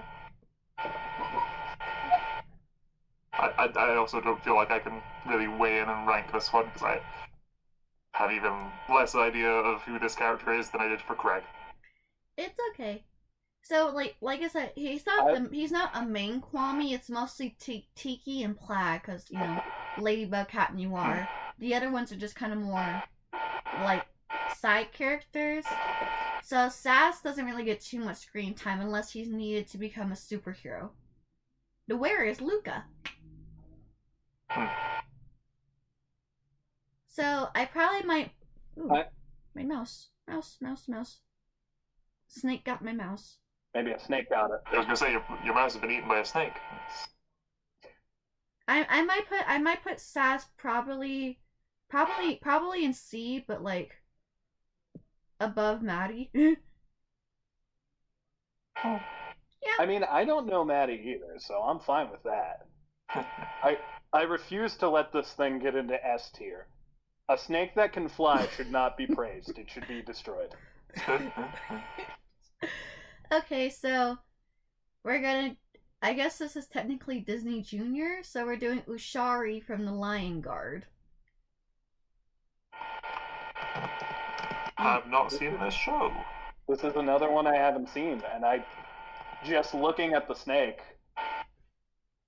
it doesn't look that special to me. Like, it's just the green snake, right? No, Ushari is like the brownish red. Yeah, like the burgundy. Oh, okay. That one. In that case, completely different story. This one looks kind of cool. I don't know anything about it, but like, yeah, if I saw this snake in the wild, I'd be fucking terrified. Yeah, just to give None of you it looks badass. Yeah, just to give you like insight. Basically, Ushari, because I've seen a couple episodes of The Lion Guard. The Lion Guard's pretty much just like Simba's second child, Kion, leading a team to protect the Pride Lands against like hyenas, crocodiles, jackals, lizard things, and snakes, and other creatures that are bad. And Ushari's one of them. And it's Ushari who suggests to bring back the ghost of Scar with the hyenas and to form an alliance to have Scar help them take over the Pride Lands, because Kion has this power to summon the ancestors, including Mufasa. So it's yeah, and he has this special roar where he can Kion, by the way, Kion has a special roar that can summon the ancestors and push away evil, I guess. So basically, Scar is like the opposite, you know, for them. They have their own little legend, and Ushari helps Scar with his plans. He's kind of like second in command when it comes to Scar, because originally, like in like the first season, is mainly the hyenas, and then they form other alliances with other creatures that have something against like the Lion Guard, and then they bring back Scar. Scar has a plan. He has his own backstory, quote unquote, if you don't count the Mufasa movie, where he talks about how he had a scar by a snake. A snake basically used his venom to scratch out Scar's eye to give him the scar, and he became evil because of the scar. So basically, Ushari does the same thing to Keenon, and Keenon, instead of embracing the evil, he pushes it back and defeats Scar. And Ushari dies by being thrown into a pit of lava, trying to save Scar. Wow. Good. Great. Fantastic ending for this character. Yeah, all I've seen of this show is the song that the Ghost of Scar sings. Mm-hmm. I like the visual of the Ghost of Scar. It looks good. But this isn't about that character. This is about the snake character, who I believe was in that scene that I watched. Maybe. Another character that I've got no real attachment to, just looking at the design. Oh, it's a fine snake. They look pretty expressive, just going between Google images. A lot of sort of slapstick from the looks of it. Yeah. I wasn't expecting for a character in this Disney Junior show to be thrown into a pit of lava. That's a way to go. Okay. It's pretty fucking metal. Yeah. I heard Lion Guard like got a fan base like bigger than Disney Junior itself, and like maybe that's why. Sounds like it had a little bit of an edge. Yeah, I think when it came to like Disney Junior shows, I think the most like as far as fan bases, it was Lion Guard, Sophia the First, Elena of Avalor, and maybe Jake and the Neverland Pirates. I remember Jake and the Neverland Pirates because I have two younger brothers. And I remember Sophia the First. But I haven't heard of those other ones. Oh, there's that like Spider-Man show on Disney Junior at the moment. That's doing reasonably well, I believe. And there's Bluey. They're showing Bluey, so there's that. Yeah, but let's put Bluey on this list. Bluey's the best snake. You know why Bluey's the best snake? Because Bluey's not a snake. Easy. No, but like there's an episode where Bluey pretends to be a zebra and Bingo pretends to be a cheetah, and it's a really emotionally impactful episode for reasons I won't go into if you haven't seen it. Go watch Bluey. It was so sweet. It really was, and it's kind of, wow. Didn't expect that show to go there. Yeah. One of these days, I'm just gonna binge all of Bluey, because from what I've heard, not only is it super short, but also like I just keep hearing great things, like legitimately, like for a kid's show, it just. I know we watched those 3 episodes, but I think I need more Bluey in my life. Yeah. I already have enough Bluey. I'll tell you after this recording what the what that episode I'm referring to is about, and you won't believe me. Oh, now I'm extra excited. So we'll It's talk really about good. that after the recording. Yeah, Jack, my parents are worried about me because of you. Aww, Because you're welcome. you introduced me to Bluey, and I think I've been bluified with a fever or whatever. And yeah. But anyways, My parents are Ushari. worried about me too, but it's not related to Jack. But yeah, Ushari, I mean, even though he's more like a secondary antagonist, he still had a lot to do as far as like helping Scar and trying to defeat the Lion Guard. So I say probably B. Since you've seen the show, I think you should have final say on this, Cher, because you've seen the show. So B sounds good to me. Yeah, I've seen like bits and pieces. So yeah, I say B. I think Ushari has a really good like characteristics and really good plot line. Being tired of being stepped on and just I guess wanting revenge against the lions. So and anyone associated with lions. So yeah, B for Ushari. Okay, now we're getting to the little green snake, Kneale. Who is this guy? This little snake is from a Nick Jr. show. His name is No Feet from Little Bear. Oh my god, you just opened a fucking memory. Yay! I just flashed back to Little Bear. Yay! I somewhat remember this dude. I remember him being cute and doing cute stuff. See, There's not just all one snakes problem. are bad. He's just a snake. It's not all snakes are bad. Yeah, that is the one. No, that's the one problem. He is still a snake. So while he is kind, and I don't think he'd ever betray me, I can't trust that impulse. He's a garden snake. He helps with your garden. I mean, maybe he might eat a few vegetables, but yeah. I like vegetables.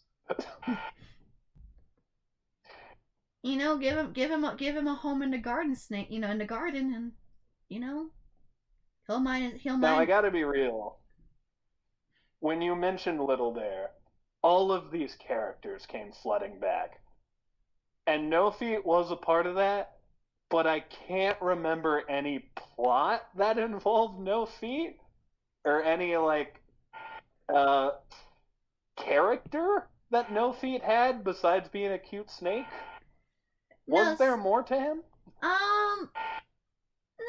Kind of. I mean, mostly the episodes that I've seen is just basically No Feet learning about not judging things and trying to find a home, and he ends up finding a home in Little Bear's garden.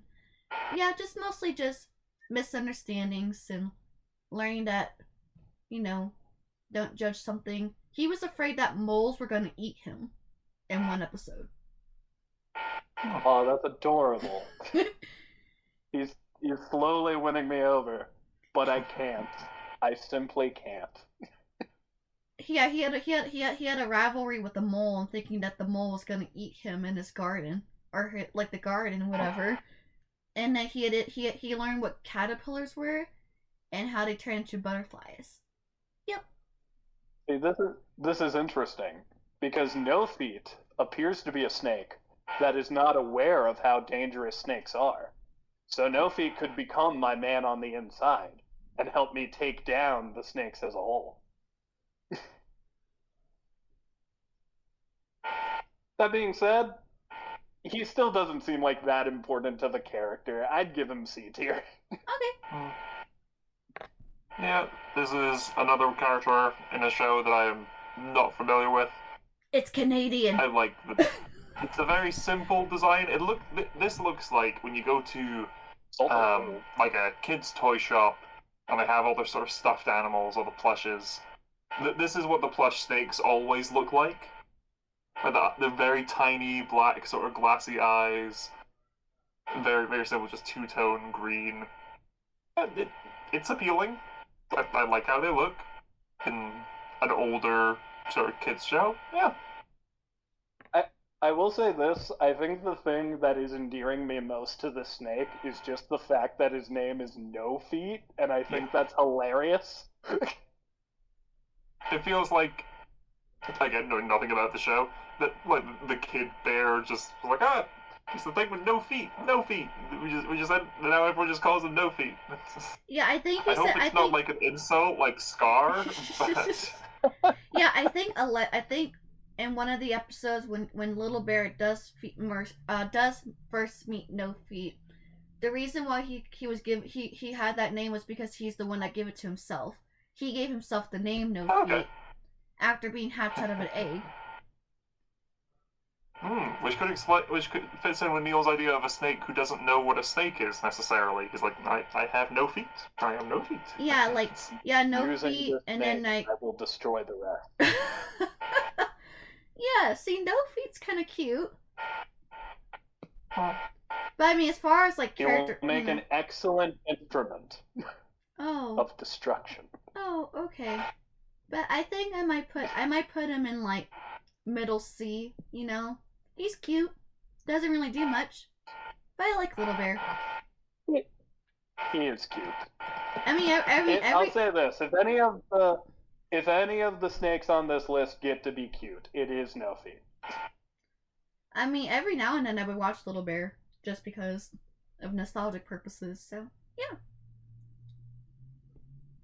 Okay. This one of the characters I'm not too familiar with, but Jack knows. String Bean from the Owl House. I've never seen the Owl House. I'm kind of debating if I want to watch the Owl House, but I have a fear of owls, so yeah. Yeah, fear of owls may put you off the show.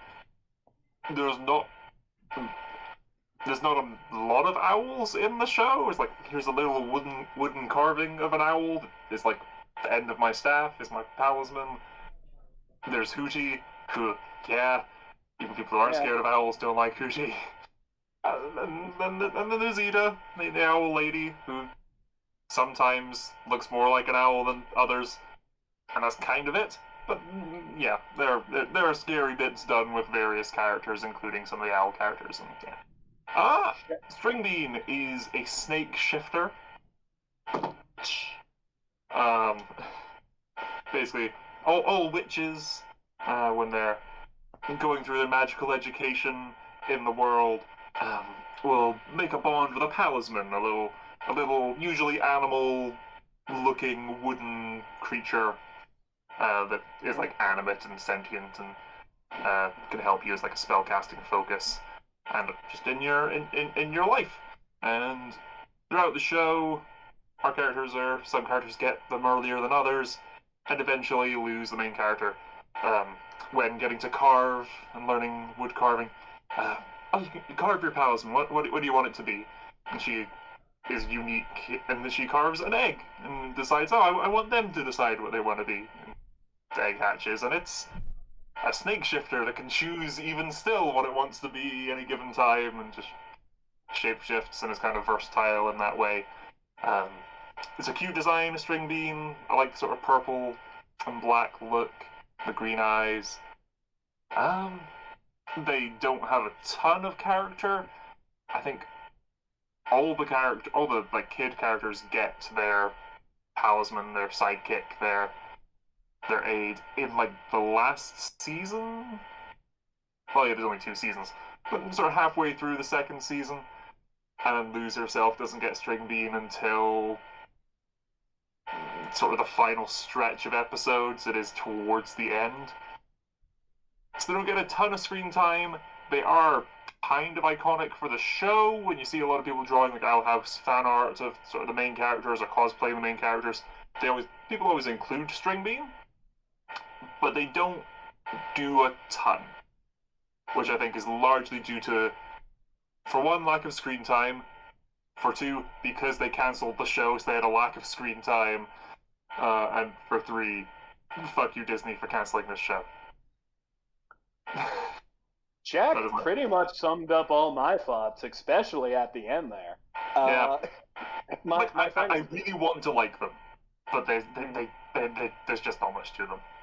Well, my friend Christy is currently watching Owl House. I believe she just got to season 2, which means she's just getting to some of the best bits. Uh, but here's the thing about streaming. I think, first of all, it's really funny because there was a joke very early on about loose letting loose all these snakes in her school, and this is kind of a callback to that. But also, String Bean here has two qualities that deserve praise over the other snakes. First of all, String Bean is not just a snake. It is also a cat with cat ears. I don't know why, but this does make it more palatable to me. It's like, all right, it's not just a snake, it's a kitty. I like kitties. I can like this snake. But also, something that Jack brought up, it can shapeshift, meaning it doesn't even have to be a snake at all, which is a major perk. But also, I just like the idea of the talismans, like as like a unique bit of Owl House world building. I think that's an actually epic idea that you not only have this magical talisman that gives you strength, but it's also your familiar. It's also your pet. I think that's really cool, and I think Lou's getting hers finally was a big moment, and hers choosing to do the egg was really cool. So I like String Bean, even though there was not a lot of screen time for this character. I would say honestly, and I feel like this is generous, but I think it's a good design. I think it's a cool idea. I'd probably say B. Oh, B? I think I'd agree with a B for String Bean. Yeah, I do like the sort of cat-like aspects and the sort of face shape and the ears specifically. As we said, the sort of whole idea of String Bean being a snake shape shifter and being what you want to be and being free to sort of make your own choices there. That's the whole theme of the show and Luz's character. That's the whole deal. But also harkens back to Luz's outfit throughout most of the show is a hoodie with some cat ears. So it's a snake with some cat ears. You know yeah. It encapsulates a lot of the idea and the message of the show very well. This is the only character on the list I'd be cool with. Really? Like, legitimately. Oh. Yeah. Oh, okay. Well, it's not a real snake, but also it's a kitty snake. Oh, okay. Okay. Look, I love Evox, but, like, he's an evil villain. I don't want to hang out with them. Okay. So next we got Loa Boa from Brandy and Mr. Whiskers. Yeah. I rewatched some of the episodes. Remember. Sorry, I rewatched some of the episodes and I forgot how trippy this show was. I do remember this show. And I remember this character vaguely. Wasn't she one of Brandy's buddies? Yeah. Yeah, she was. And she had a very heavy accent. Sometimes I had to rewind it back just to make sure I understood what she was trying to say. I remember one of the jokes they would do with her, if I'm remembering correctly. Didn't she try to eat Mr. Whiskers at one point? Yeah. Yeah, that's gonna lose some points from Kid Kneale at the very least.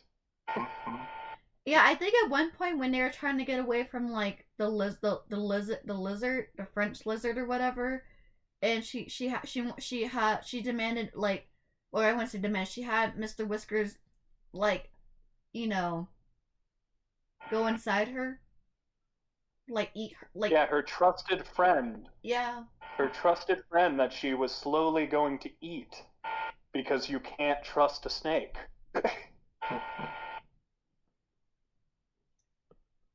I gotta be real, I don't remember a lot from this character, so I'm mostly gonna leave this to you guys again. I don't remember this character. I found out what they looked like again just now googling it. The design is goofy. I like it. The design is goofy. It kind of gives me Cuphead vibes a little bit. Cuphead. The rest of the character designs in the show don't, but this one does a little bit. There's a weird visual, again, just scrolling down through Google Images of them like shedding their skin. So because of the like makeup and lipstick, it looks like they're just like vomiting out another one of themselves. Oh no. And that's weird. Oh no. Oh my gosh. Yeah, I think unlike the other previous Snake characters that I wasn't familiar with, I think this might be my least favorite design in the Snakes Jack Doesn't Know category. So I'm putting them at the bottom of the ones that I'm not willing to rank because I don't know them. I mean, Lola Boa. I mean, like I say she's kind of like Brandy's best female friend, and she does try to give her advice and, you know, just try to be a friend. Even at one point, she tried to eat Mr. Whiskers, but yeah. I mean, I don't really have too much to say. Again, some of the reasons why I have some of these snakes on here was because I needed 20. And she was one of them. So, yeah. I'm probably going to put her in C. Yeah. Probably behind Maddie, because I think Maddie had more of an interesting plot compared to Loa. But yeah. Okay. And a snake I don't know. The Pokemon snake. Arbok thing, whatever. Arbok, I don't know anything about it. I just needed a snake. So I was like, oh, Pokemon has snakes. I like the purple one. Wait, Cher, do you legit know nothing about Arbok? Nope. Look at its name spelled backwards. Spell it backwards. Oh, Cobra? Yup. It's always fun when people learn. Yeah. And it evolves from Ekans, which is snake spelled backwards. Oh. Generation 1, the localization teams were very creative with their naming. So Arbok got a little more attention in the anime because Jessie of Team Rocket caught one. So Arbok was kind of like a villain that would fight Pikachu or the others a little bit. Arbok got a good amount of screen time. That being said, Arbok's character roughly translates to, it's a snake.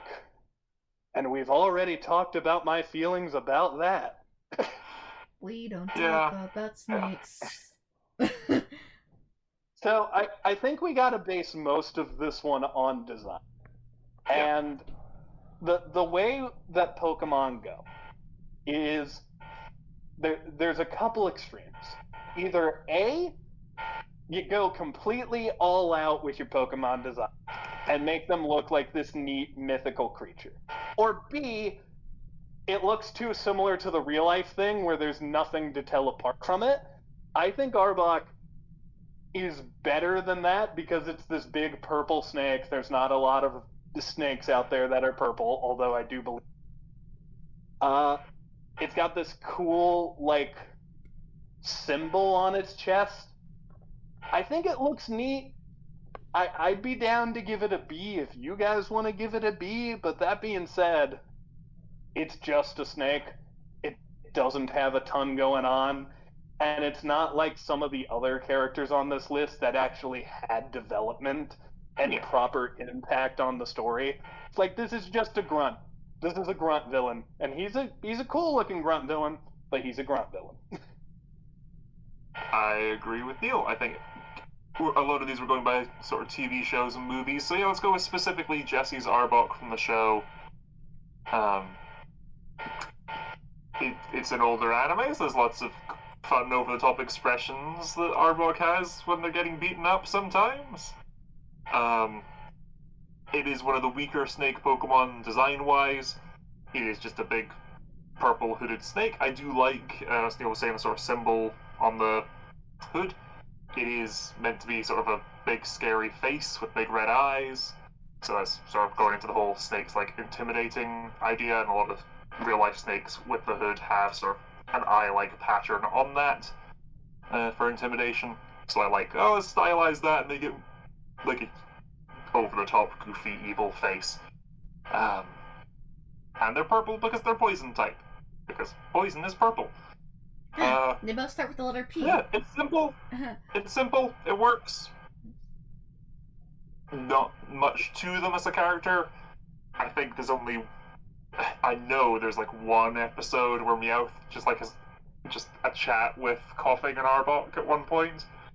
And there's like an interesting bit of like Pokemon philosophy from their perspective. I'm like, oh, there's no such thing as evil Pokemon. Just Pokemon used by evil people. It's like, whoa. Didn't expect that from you too. Okay, cool. I think for that moment of like the only insight we have into what goes on in this snake's mind of like, I'm not a bad guy. I just help my friends, and they happen to be bad. But yeah. I think that is the only thing keeping them out of D for me. So I think a C personally. Damn, we got a lot I'd be of Cs. fine with C or B. In fact, actually, I think C might be better because this is the final nail in our coffin for me, which is later in the anime, Jessie gets another snake Pokemon called Seviper. Oh yeah. And Seviper looks fucking awesome. I love Seviper. It looks so cool. It actually has plot in the games, like it has a rivalry with Zangoose. There's more to Seviper than there is Jessie's other snake Pokemon. And I think Arbok, while I love the guy, he's getting a C for me too, because okay, he's just a snake guy. Just a big snake. I think he's a snake that is indifferent about whether or not his trainer is evil. Okay, do you know where in C? Because we have this is gonna be number 7 at this point. We're about to have 7 people. We're about to have 7 snakes on C. Oh my god. Okay. Definitely below Jafar. But is Maddie in C? Yep. I would say above Maddie. What's above Maddie? Sass. Besides Arbok. Sass. Who? Mr. Hiss? No. The ladybug one. The ladybug. Oh, okay. Oh, the one that can fly? Oh, fuck that, dude. If you want Arbok can be lower than him, but I still don't like him. Okay. Yeah, that's cool. We might have to. We might have to make some adjustments at the end because there's way too many snakes on C. I'm sorry. we can move. I think another part of this is like me and Jack can't see the list. Sure. It's okay. That's why I want you guys to keep, guessing. So, okay. So now we are in 17. 17, yeah. Okay. So this in hindsight, Jafar probably should have gotten higher. So maybe we'll reevaluate. Yeah, we might move some things up from C and some things down from C. We'll see at the end. Yeah. So now we get to Lord Cedric from Witch. Are you guys familiar with Witch? No, but is he the incredibly buff snake? The one that has his tail around one of the characters? Yes. Yes, the super buff looking motherfucker. Yeah. When they announced at Comic-Con years and years ago, and Kevin Feige came out on stage and said, on our upcoming Marvel slate, we've got Captain America 3, Serpent Society. This is who I imagine would have been the antagonist of that movie. Yeah, so... Which is topical, because the Serpent Society are showing up in the new Captain America movie anyway. Yes, Juan Carlo Esposito is actually going to be the leader. Oh. But not the leader, because the leader is going to be a different character. No, the leader of the Serpent Society, not the... Jack, that is actually an incredibly funny Marvel joke. Thank you. So, back to Witch now. are you guys familiar Yeah. with Witch, or? I'm assuming from the fact the title is an acronym, Yes. that it's like an organization of magic people, and that this Lord something is either the main antagonist or an antagonist. This character that the snake appears to be fighting looked like someone from Winx Club, so that I kind is of the aesthetic assumed, I'm getting. Yeah, so basically, assumed it was Winx Club. Basically, Witch and Winx Club both came around the same time, like 2004, 2005. And no, so actually Witch stands for the main 5 characters' names. Will, Ruby. Irma, Tarani, Cornelia, and Halen. And each of the 5 girls, they become like these guardians of the magical world and Earth, possessing powers of the 4 elements: water, fire, earth, and air. Guardians unite. And Wish was actually based off of a comic book series. Huh. And then they turned into a TV series because, yay, profits. And yeah, I think it was like originally like Disney Italy that came up with the idea, and then, you know, US is like, hey, we want some stuff too. So yeah, basically, like I said, the 5 girls, they're like middle school, high school. I want to say more middle school, like maybe like 7th or 8th grade. And yeah, they basically have to defend the world from creatures and mythical beings like Lord Cedric. Lord Cedric is the confidant, the assistant to Prince Phobos in season 1, because there's only 2 seasons. Even though there's like, I think 10 arcs, like 10 story arcs in the series, like the book series or whatever. And and if we're talking about the TV series, not the comic books, Lord Cedric is the assistant to Prince Phobos.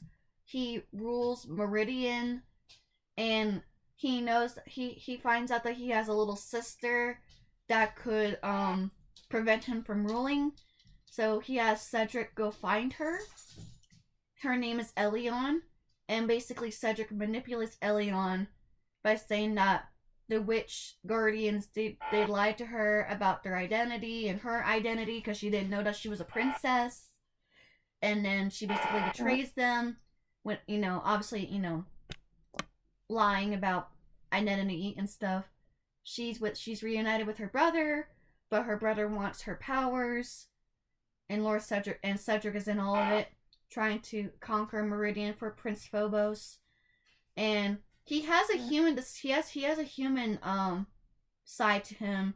I think this is just his Naga serpent side. So he's like a skinny human, and then he has the ability to transform into his monster. And yeah, and he knows different spells. He knows like different things. Like I said, Phobos and Cedric, they betray Elion, try to take her magic, which defeats them. And then Nerissa, the season 2 antagonist, wants to take over because, you know, all magical beings that are evil want to take over. And Cedric is imprisoned after season 1. And then Phobos and Cedric, they're both in prison. Phobos and Cedric, they are Witch needs them, so because they have to become allies, quote unquote. But of course, you know, villains are like, yeah, we'll become allies. We're totally not gonna betray you guys in a couple episodes. Yeah. Joke's on you. That's what happens when you trust a snake. Joke's on you. We betrayed you guys. We're gonna try to take over. But actually, Cedric betrays Phobos. And I'm sorry, Kneale, but Cedric in his snake form, after he wants all the magic, and he gets all the magic, and his powers amplify after he eats Phobos.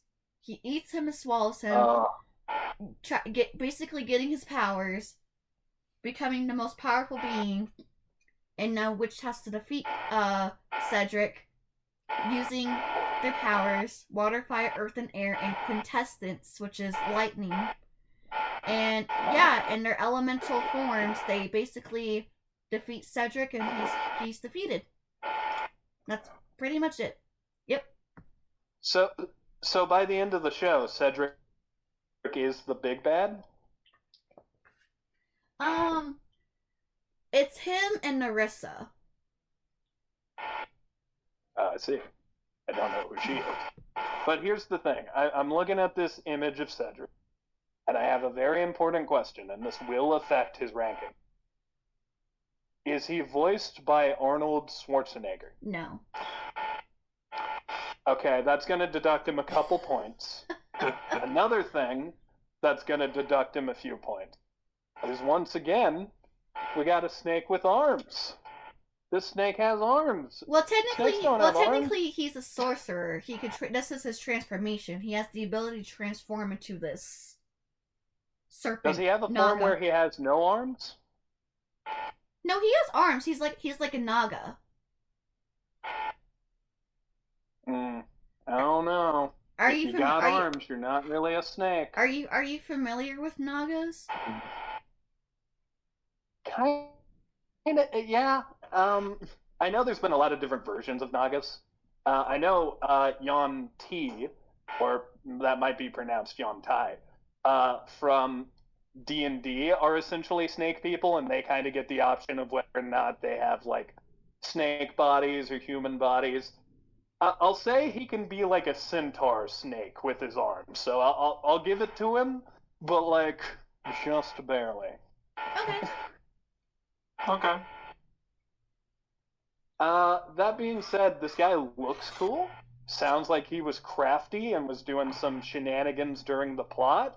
Ended up being a big-ass threat towards the end. I am once again an outsider on this guy, but just by description alone, sounds like he made a difference in his story, so I think that at least gets it either high B tier or low A tier. Yeah, I mean, like I said, again, I mostly leave it to you guys. Yeah, he's seen the show. Oh, I have.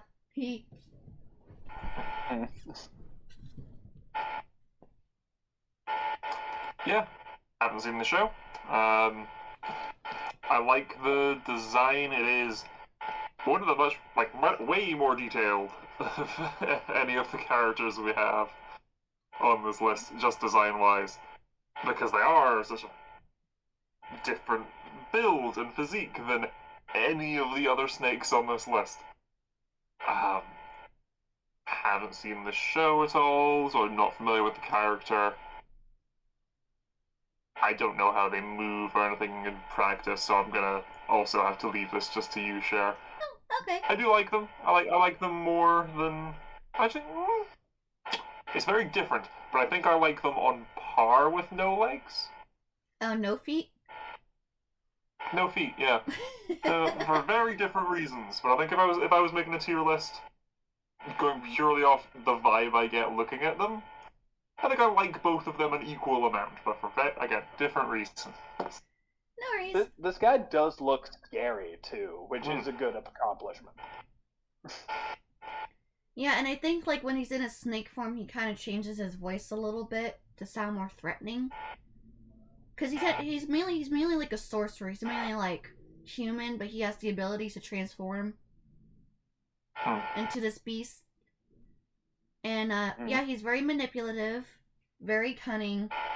Does his bidding for Phobos until he betrays and eats him, absorbing his powers because he wants to be the most powerful magical being in both Meridian and Earth, and to conquer all magical realms.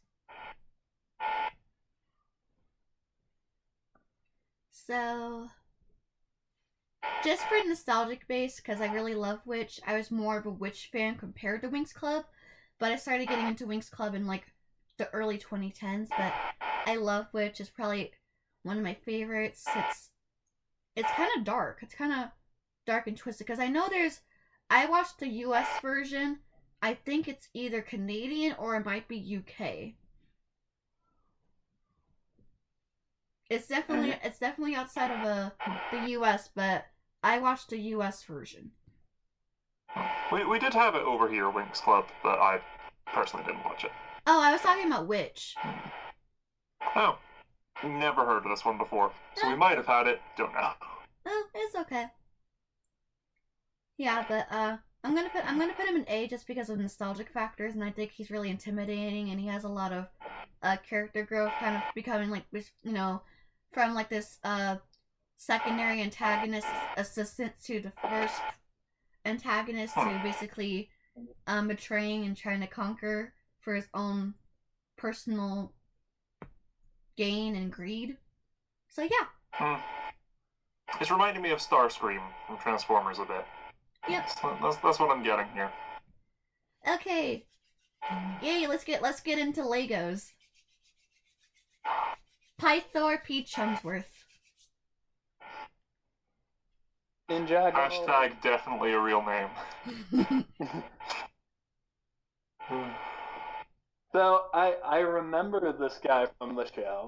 My roommate watched it a lot more than me, but I remember this guy being kind of goofy, right? Even though the snake people by the end of the show actually had some intimidating scenes, if I'm remembering correctly.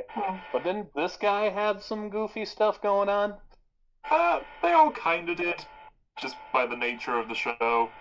Pythor was sort of meant to be, and I think successfully, generally speaking, the more intimidating of the Serpentine snake people. He ended up being sort of the leader of that faction in the show, in that I think at the end of the first season, or the first arc of the first season, sort of rallies together all the different tribes of Serpentine to try and get them to unite under him to take over Ninjago and get their revenge on the humans. Which he ends up being successful in doing, in the getting them together part, not so much the world domination part, but that's the show goes on. I remember watching the show as it came out, because I remember watching the initial sort of what I always considered season 1, the initial pilot series they did of the show, like fighting the skeletons from the underworld and everything, only to later find out, oh yeah, that doesn't count. That's not a season, that is a pilot series. That's never heard of that before. But Pythor in the main show was, to kid me, kind of unsettling and a bit off-putting at times, when the central conceit of this part of the show was this kid, Lloyd, I'm not going to go into his story, there's a lot to him, is going around opening up these tombs where the Serpentine snake tribes were sort of sealed underground by humans years and years and years ago. He's going around, I want to take over the world, so I'm going to open these tombs and get them to work with me to do so. And he goes to one, and they betray him. So he goes to another one, and they betray him. So he goes to a third one, and he opens the tomb. And there's only one guy inside. And he's like, yeah, Pythor Pete Chumsworth. Oh, I'm incredibly trustworthy. Yada, yada, yada. I remember the scene. And it is very heavily implied that Pythor cannibalized every single other member of his tribe, because there's just a bunch of bones everywhere, and he's the only one left. Yeah, no, that's a hell of a way to leave an impact during your intro. That was his first appearance. It is kind of goofy. He reminds me a bit of Toffee from Star vs. the Forces of Evil in tone, from sort of the first season, where he's like, oh, of course, yes, I'm helping you, little boy, yes, we're going to do this together. Psych, I'm in charge now.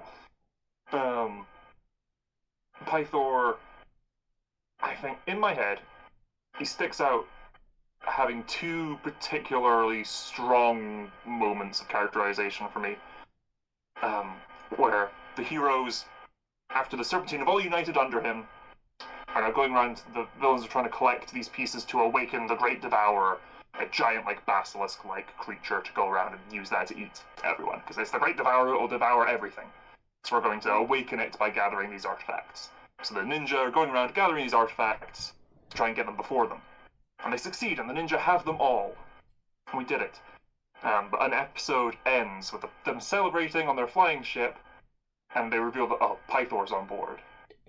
Mm. And Kid Me goes, oh shit, he's in the good guy's base, we're fucked! Because all the different snake tribes had different abilities, and he was able to sort of turn invisible and sort of camouflage. So it's like, oh, he got on board without anyone noticing. He's here, no one knows, they've gathered everything he needs to one place. And sure enough, it goes to shit.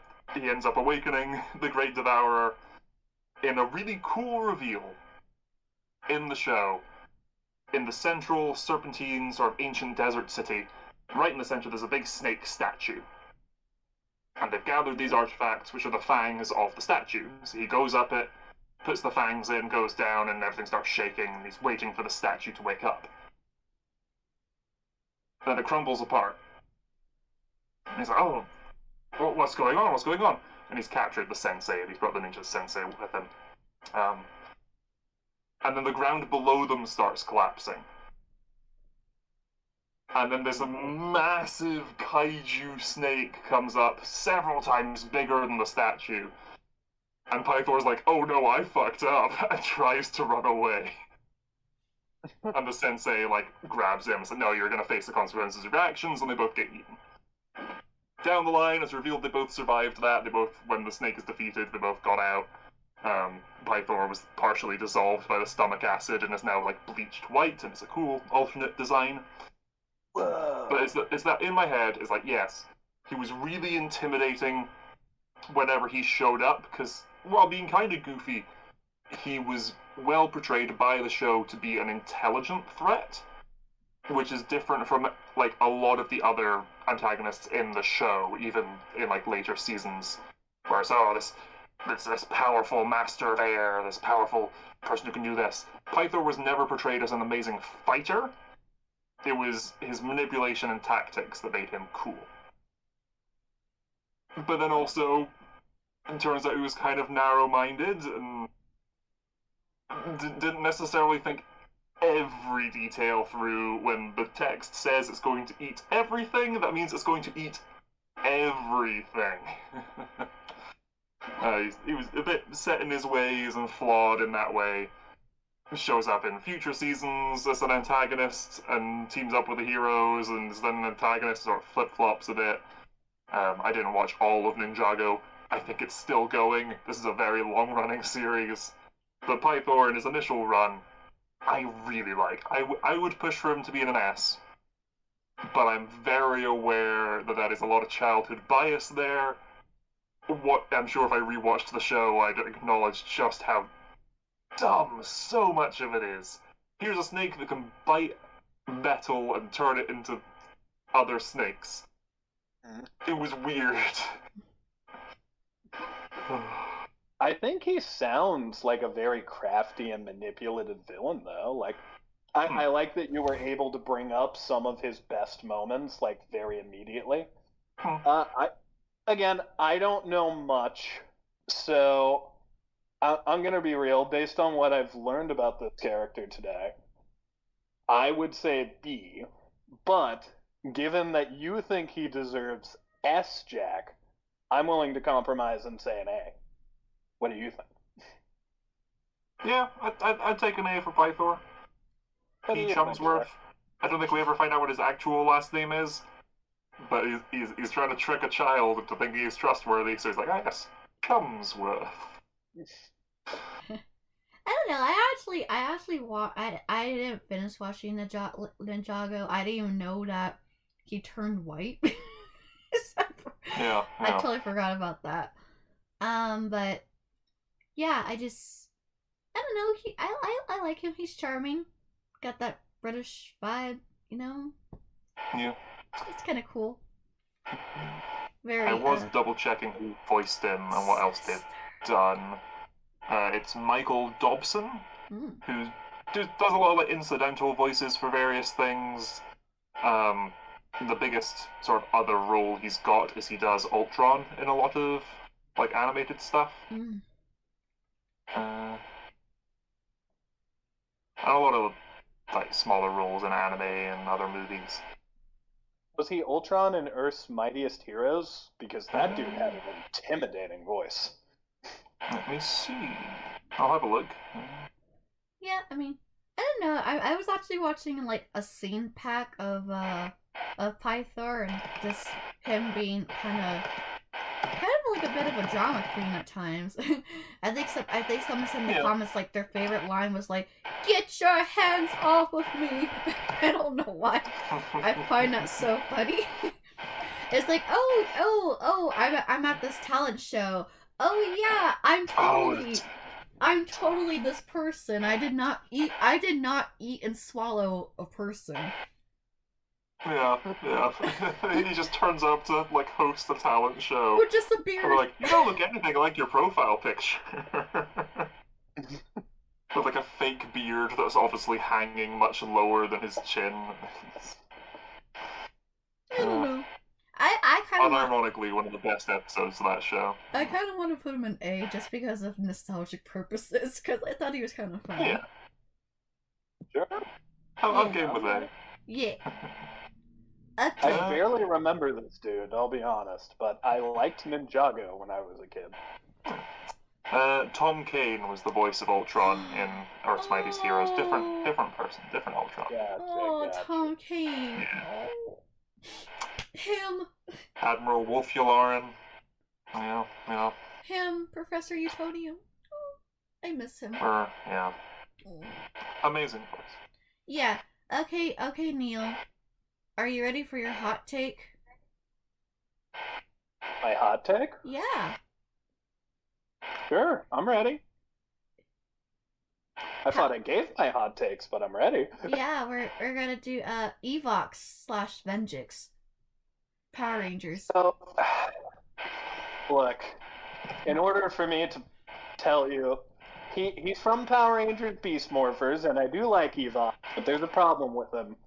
And the only way I can describe it is to go back to Power Rangers RPM. So, in Power Rangers RPM, there's a little girl who is like a super genius. And she's actually too smart. So smart that the government actually confiscates her. And is like, hey, you're too smart. We gotta be careful with you. So they have her developing weapons and like launch codes and stuff like that. She essentially is working for the military ever since she was a little girl, to the point where she doesn't even know what her name is. She forgot it. So they just call her K. And there's a bunch of other people there that have similar names, and also these people named Jim and Gemma, but not important for this story. So Kay is working for the government, Jim and Gemma are her friends, and she decides, we're gonna get out of here. Because they lied and told her that if, like, the sun touched her skin, she'd get sick.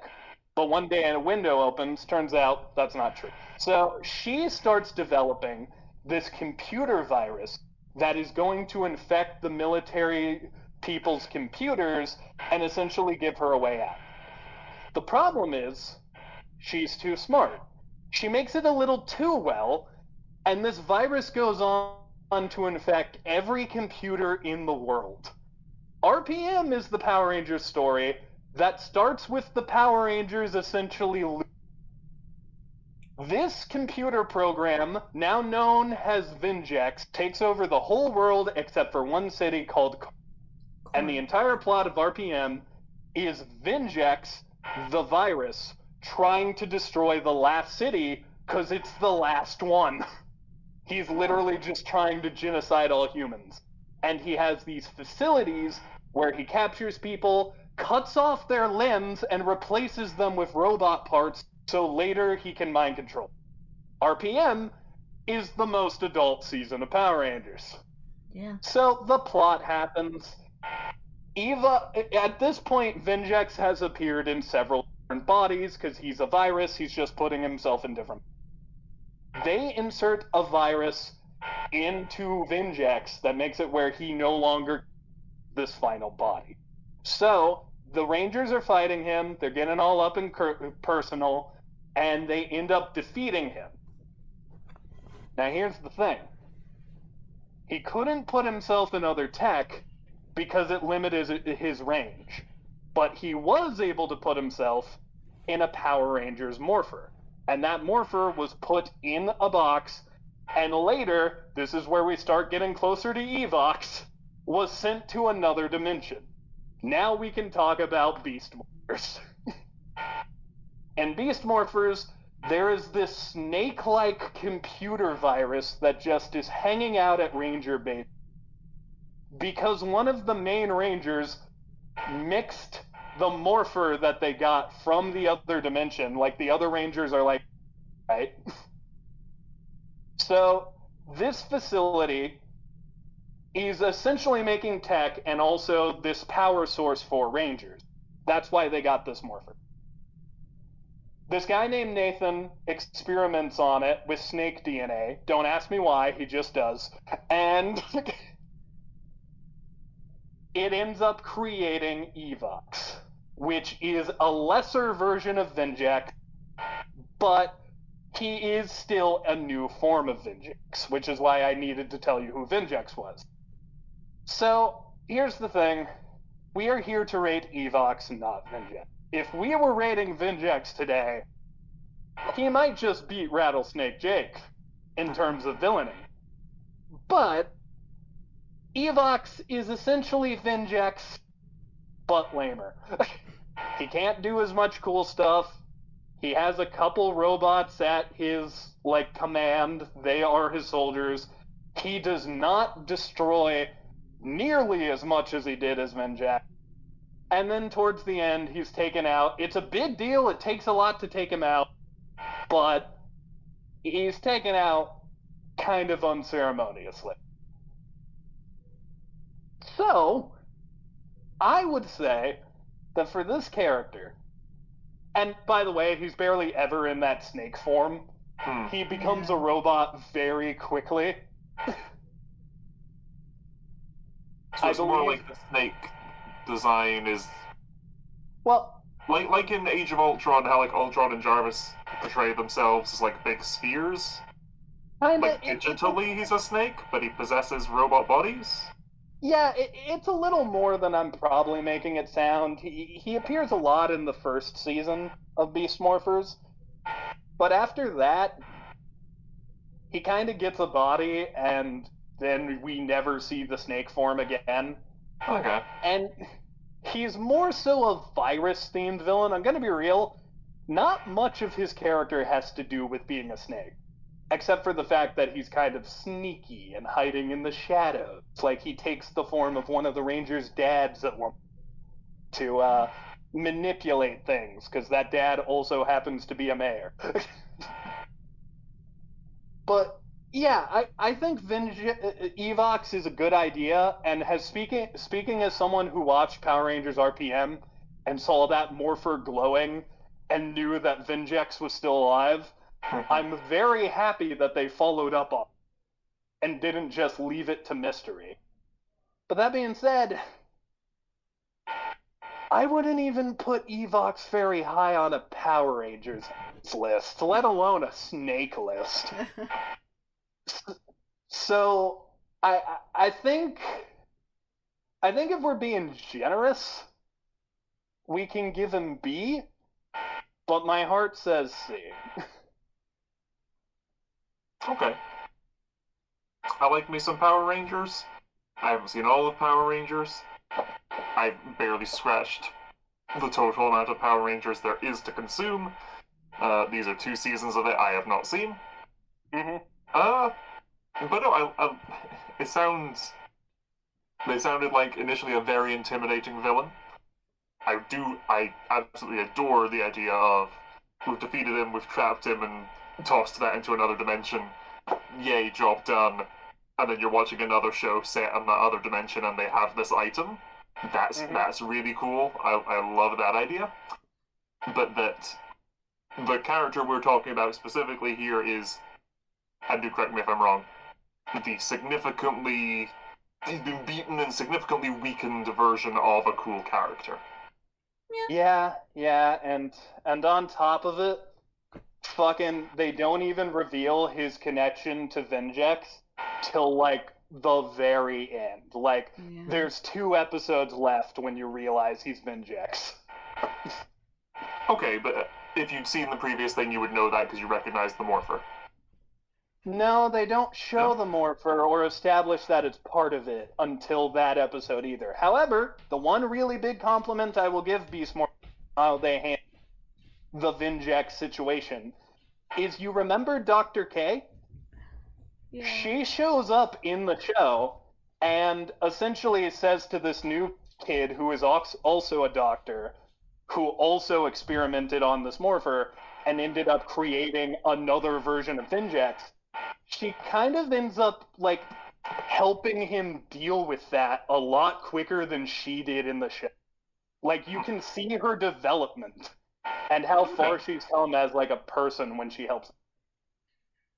But, yes, Jack, to answer your question, Evox is the lamer version of this character.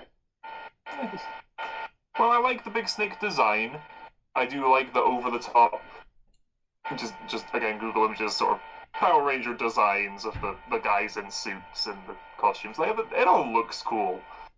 I But again, no particular attachment to the character. As you say, they're not particularly snaky, aside from being sneaky. But visually, I like it.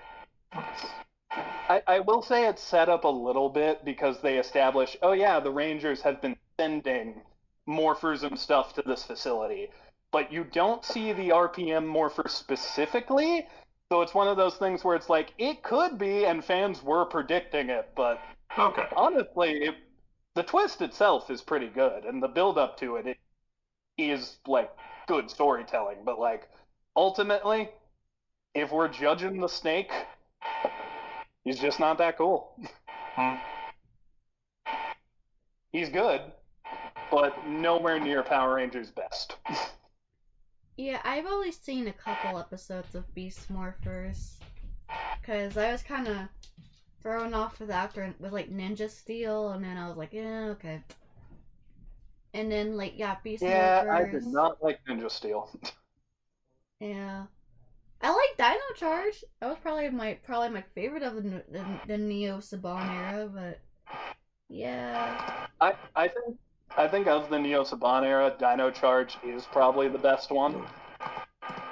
That or Samurai, and I don't even like Samurai that much. But Cosmic Fury, which is currently the newest and also potentially the final ever season of Power Rangers, it's great. Go watch that one. R.I.P. I don't want Power Rangers to end. Me neither. But hey, we've been here before. This isn't the first time this show got canceled. Bring it on. I want Power Rangers to come It's not even the second time. Yeah, but yeah, I mean, like I said, I didn't really get into Beast Morphers that much, and then seeing this, I was like, oh, okay, it's a snake thing, virus. It's okay. So I was probably and being a snake has, like, nothing to do with his character, like, at all. No, it was just the design purpose for me. I was like, yeah, okay. Design-wise, it does look cool. Design-wise, it looks great. Character-wise, not so much. So I'm debating if I want to put him in. I will defer to the pair of you on this one. B or C. Again, the best. I would probably go C, because literally the best part of him is in a previous season he was fucking off. That's the best part of Evox.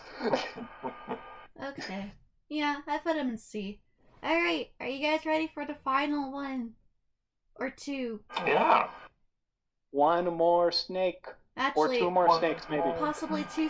Possibly, I couldn't fit both of them on there, so I just have the eldest on there. So, this last one is, based off of a Chinese legend.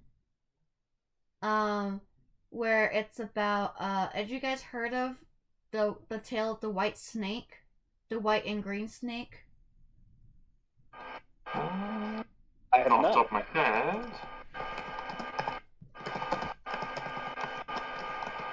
Because honestly, I haven't heard of this either, so I kind of had to do a little bit of research. But it's kind of like a story of how love can conquer all, where there's a demon that can be that's like it's like a snake demon that falls in love with a human. Hmm. Yeah. And then there's also a green snake. In some versions, she's the white snake and green snake are related. In other stuff, it's not. Because there's been a lot of iterations about this Chinese folktale.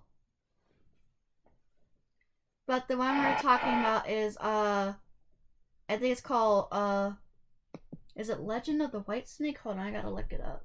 I gotta look it up. I don't remember. Look it up. Look it up. What is it called? I'm also ready to look it up. Already looked it up. It's a bunch of different names, but they're all pretty similar. About the white and green snake, and I didn't think that rhymed, but I'm still going now. Gonna give the fuck up, cause it's getting pretty late here, and I don't have the brain capacity to keep going on this train. I'm sorry. That was pretty good though. You know what? I don't know this snake. Let's put it in B then. I feel like that's pretty definitive. No, but I was watching because there's actually two movies. There was the first one where it's mainly focused on the white snake. Yes, it's just called White Snake. At least that's the translation. That is a JoJo's Bizarre Adventure reference. It was. I gotta be real. I don't know much about the story. I do like the lesson that love can conquer all. I think very good. But that being said, I don't know the story. I don't know the snake. So my opinion is, it looks cool. B, I guess. Yeah. So like I said, there's a lot of iterations about this tale, but for the animated one, because there's a sequel to it. It's the main characters is Blanca and Verta. Blanca is the white snake. Verta is the green snake. I want to say probably Verta is the younger sister to Blanca. And in the first movie, they both serve this snake demon mistress, and they're supposed to get rid of this sorcerer. And Blanca loses her memory, and she meets a young commoner, and they kind of fall in love. But then he discovers that she's a demon, and also her sister Verta goes after her to try to return her back to the snake. Not the snake village, but like the snake layer, so they can defeat this wizard that's using snakes to become more powerful by sucking out their essence. I don't like the idea of there being a snake layer or a snake wizard. I don't like either of these things. And like I said, I'm going off of memory because I only watched both of these movies once, and I like the art style. So yeah. They kind of fall in love. They fall in love. Blanca, they fall in love. Blanca slowly gets her memory back. She learns that she made a deal with this fox demon lady, and has like this hairpin that she can use to control magic or whatever. And she tried to use it to defeat the wizard that's sucking up all the snake demon's essence, and that's how she lost her memory. And then Verta and the other people are trying to like pull them away because humans and demons don't belong with each other. And the boy ends up making a deal with the fox lady demon and becomes a demon himself by just having a dog tail. But he's a low-class demon, and now they have to kind of come together to defeat this wizard that wants to get rid of all the snakes and become the most powerful wizard. And then the snake mistress lady and her army of snakes, they come to try to defeat them, and then she becomes the villain near the end, where she tries to get all the power and tries to suck all the energy of her minions And yeah, Long Love Conquers All. The second movie, Blanca goes missing, and Verta wants to find Blanca, but she has to give up her obsession with her. But that would mean her losing her memory. And she meets a person. It's like this whole reincarnation thing, where she meets someone that looks like Blanca, but really isn't Blanca. It's just a person with a face mask or whatever. It's a weird thing. I literally watched this and I was trying to comprehend what the heck was going on. I just feel bad for that wizard. He's really misunderstood. I mean, he was trying to get rid of all the and stopped him. That's not cool. Well, he was evil. I need to meet this man. He was trying to get rid of evil or not, he had a noble cause, and that was getting rid of the snakes. Yeah, the dark general. I know there we go. Jack's wanting. The dark general. I know Jack. I know Jack's wanting to get off here for the night, and no, it's all right. No, I do recognize. I remember seeing a lot of buzz around the first one of these movies back, and like I had to do a bit of further googling to actually find it. But the 2019 Whitesnake movie, and reviews are all pretty good. 70% on Rotten Tomatoes, 85% for the audience score. So no, it's quite well received, and I do like the art style for it. In terms of the main snake character, the woman, the poster for the film is a massive white, sort of, again, kaiju-styled snake, sort of spiky look to it. But for the majority of the film, it is just a woman in a white dress. I like the art style for the woman in the white dress, but for the majority of the film, it does, having not seen it, look to be that way. But I did mean to check this out a few years ago, and this is a film that completely slipped my mind because everyone talked about it for a couple months online, and then it suddenly disappeared. So no, I may need to check this out because this was one I meant to and just never got around to. Yeah, it's really nice. It's like an hour and like 40 minutes. Yeah. I just looked it up. I've seen half of this movie. I've watched some of this. Yeah. I got a little past the part where they meet the lady with the fox head on the back. Yeah. Yeah, I thought this movie was really well animated. I had trouble following it, but like I didn't even finish it, so I didn't get a chance to give it a rewatch and realize the story. Focus in on my brain. That being said, the snake does look really cool, and from what I saw of that movie, now that I'm looking at this and some of it's coming back, there were some really cool scenes in it, and it's very beautifully animated.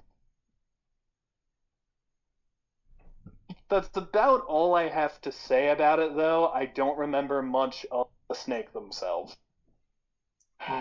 Yeah, I think, because, Blanca and Verta, they're snake demons. I think Blanca wants to see more, like, I guess it's like, not all humans act the same, but Verta sees that all humans are the same, they're evil, and, Blanca tries to see the good, and I think the guy's character is Schwen. I think that's his name. Hope I'm saying it correctly. But yeah, they kind of fall in love, but I think Schwen sacrifices himself at the end, and then Blanca has an obsession to try to find Schwen, and then it's like this whole reincarnation type aspect where they find like a reincarnated version of him. And it's kind of similar with the sequel, but Verta doesn't really use her snake abilities because she loses her powers in this post-apocalyptic world, and she wants to get back to her, trying to find Blanca or whatever. So I guess for this case, it's mostly Blanca. I really do like Blanca's design, though. And I kind of like what she stands up for and what she believes in.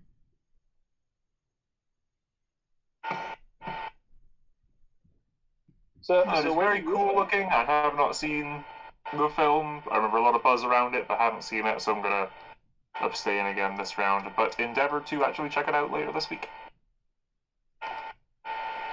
I mean, me personally. Visually, it was a very interesting watch. Yeah.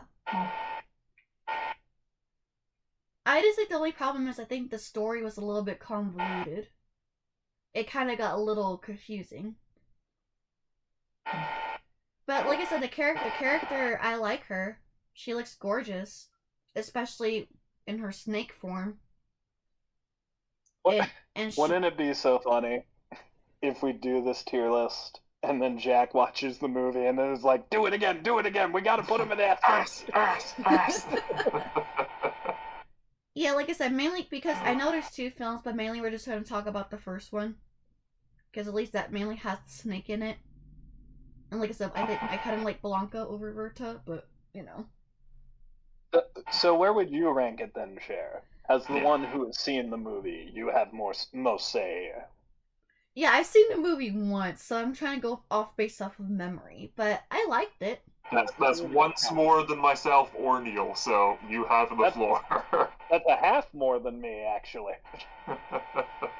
Yeah, like I said, I'm just trying to go based off of memory, but I liked it overall. I liked the animation. I kind of liked the message. I kind of like how, you know, just because Blanca and Schwen are a demon and like Schwen basically Schwen made a deal with the Fox Lady demon to become a demon so he could be with Blanca. Like, come on, that's cool. And he sacrifices himself for her. Spoilers. Spoilers, sorry. I kid. We're not, so don't think about where you'd place the film. We're specifically placing the snake. So where's that gonna fall on the list? I was probably gonna say A or B. Okay. I like her. I like her characteristics and her journey. And plus the design is pretty. I'm fine with that. So I was probably gonna put her in. It is a good design. I was probably gonna put her in A behind Pythor. Cool. Yay! We finished. Okay. So like I said, no more snakes. Well, we gotta do some rearranging, but so far we only have 2 snakes on S, which is Viper and Rattlesnake Jake. We have 5 in A, which is Nagini, Mr. Snake, Cedric, Pythor, and Blanca. B, we have Kai. Sorry? Run through it all first. We got it. Oh, B, Kai, Streambeing, and Ushari. And we have 7. We have we have 8 snakes. We have 8 snakes in C. Snake Jafar. Some of these will be up to B. Yeah. Snake Jafar, Juju, No Feet, Sass, the Miraculous Snake, Arbok, Maddie from Outback, Loaboa, Evox, and then in D we have Sir Hiss and Craig. I feel like D is solid. D, no changes to D. Yeah, I don't think anything in the D tier is going up. I think S is solid, and I like. I still think Mr. Snake. I might need to rewatch it, but I think I'd still put maybe at the top of A. But I think no, S and A I think are clear. It's just what do we shift?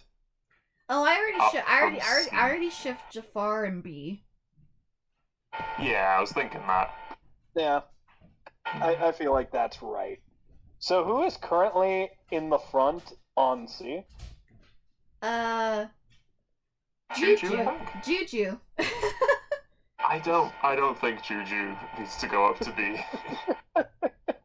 Well, we have. Truth be told, I don't think really any of these need to go up. You know, honestly, I am thinking about it, and I think you're right. I think it just so happens that on the snake tier list, a lot of them belong in C.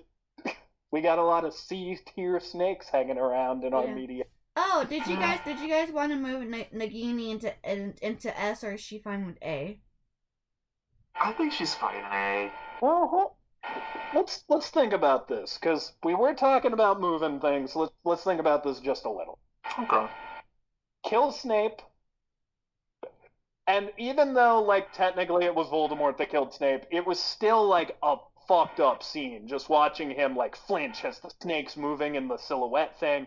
Yeah. Like they did a really good job at making scary, and I think Absolutely.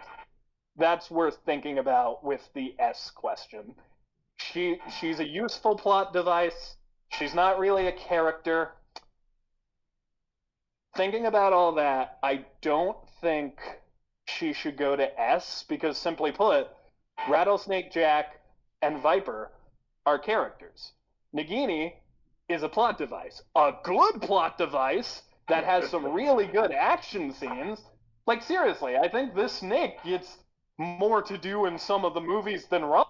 But I think that, like, this this is where Nagini belongs. An A feels right. High A, but A. Yeah. Agreed. Yeah. I think. Yeah, really. So really, we only moved Jafar. Yeah. I think that's a testament to how good a job we did arranging them in the first place. Yay! Good job. We finally finished, and Kneale can stop, looking at snakes now. Yay! I'm actually really happy you gathered all these snakes together. I'm now gonna activate the incinerator. Oh, okay. Well, before you do that, Except for String Bean. Get over here, String Bean. wait, what about No Feet? Ah, fine. Come on. I'm We telling can spare No Feet. I'm telling you, probably Strain Bean and No Feet and maybe Juju are probably the least harmful. Oh, and Sass, probably the least harmful. Look, I was feeling merciful, so I let No Feet come too. Juju's. Sorry. Oh,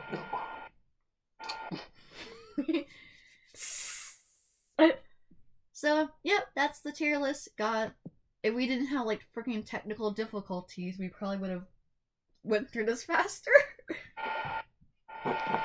You said that and then glitched out for me. Do not jinx the technology gods. Sorry, but let's do this. Let's do this quickly before something happens. Jack, go. Do the plugins quickly. Go. Let's go. Sure. Hello, everyone out there on the internet. I'm Jack of All Trades. You can find me at Jack of All Trades on YouTube. I'm sure probably linked in the description down below. Over on my channel, there's a lot of reaction content at the moment. Specifically, we finished covering Arcane Season 2. Had a great time with that. Cried my eyes out halfway through it. Didn't cry at the finale. Listened to the soundtrack after I finished recording. Cried at the second half of the sound. Uh-oh. Oh no, it's happening. Track. Had a great time with it. Currently, though, on the channel, we're covering... Currently on the channel, we're covering The Legends of Vox Machina, the Critical Role animated series in their third season, which is mind-blowing because at the same time, just in my free time, I'm still watching Campaign 2 of Critical Role, and I just got to episode 52, where they announce, yeah, we did a Kickstarter to fund an animated series. We've made a lot more money than we expected to. This might be a bit longer than we intended. So if you want to join me on a little adventure through Exandria and some D&D adjacent content, you can check that out over there on my channel. And guys, listen. If you don't care about Arcane, that's fine. But go watch Jack's reaction to episode 6. Oh, fuck because you. Jack was a broken man. And so was I watching that episode. I so was. Dude, I cried too. I can't remember if I cried or like came to the point where I was just about to, but like, Jesus fuck. Like, if you know, you know. It's crazy. I was bawling my eyes out. I've done that twice on this channel.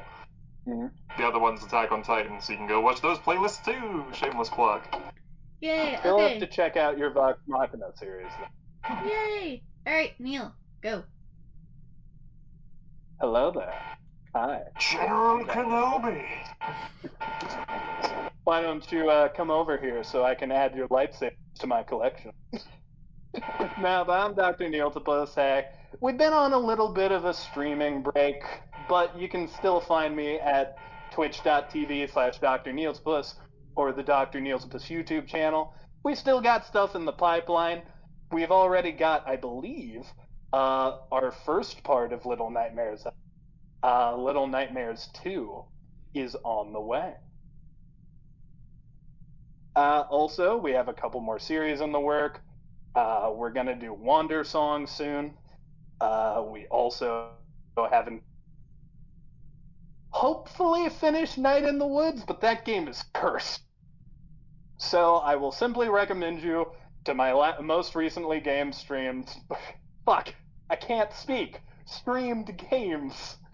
I play a lot of Marvel Rivals right now, but Detective. So if you like FMV games, I think Shape-Shifting Detective is a great.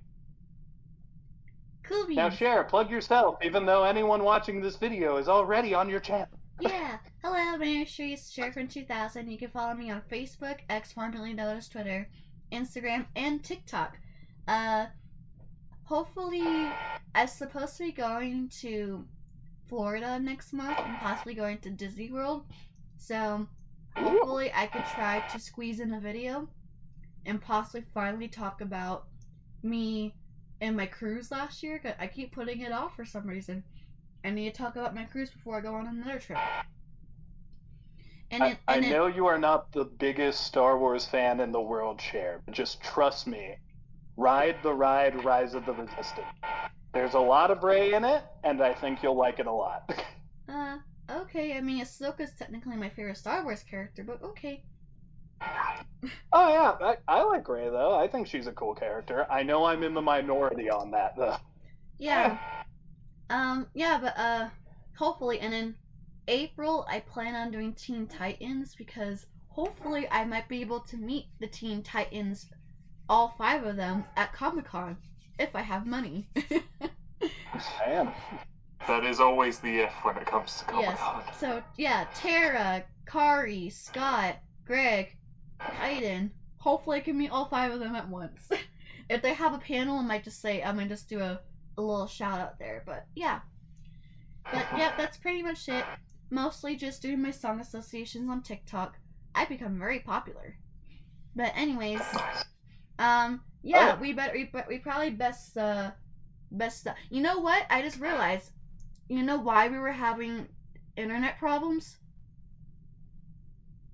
This is going to involve a snake pun. It's because of Evox. Oh, you're right. It all makes sense. Now it's only a matter of time before our limbs are taken from us and we're replaced with robots, so we better leave now. Yeah, okay, yep. I'm sorry, y'all. Any other last remarks before Evox takes over my computer? I just want to say, hey, everybody watching the video, we've had some... But seriously, fuck snakes. They suck. Jack, any last remarks before we start glitching? Because I think Evox is coming. Yes. Okay. Yes. We about to go because I see Evox. Evox is coming. Bye.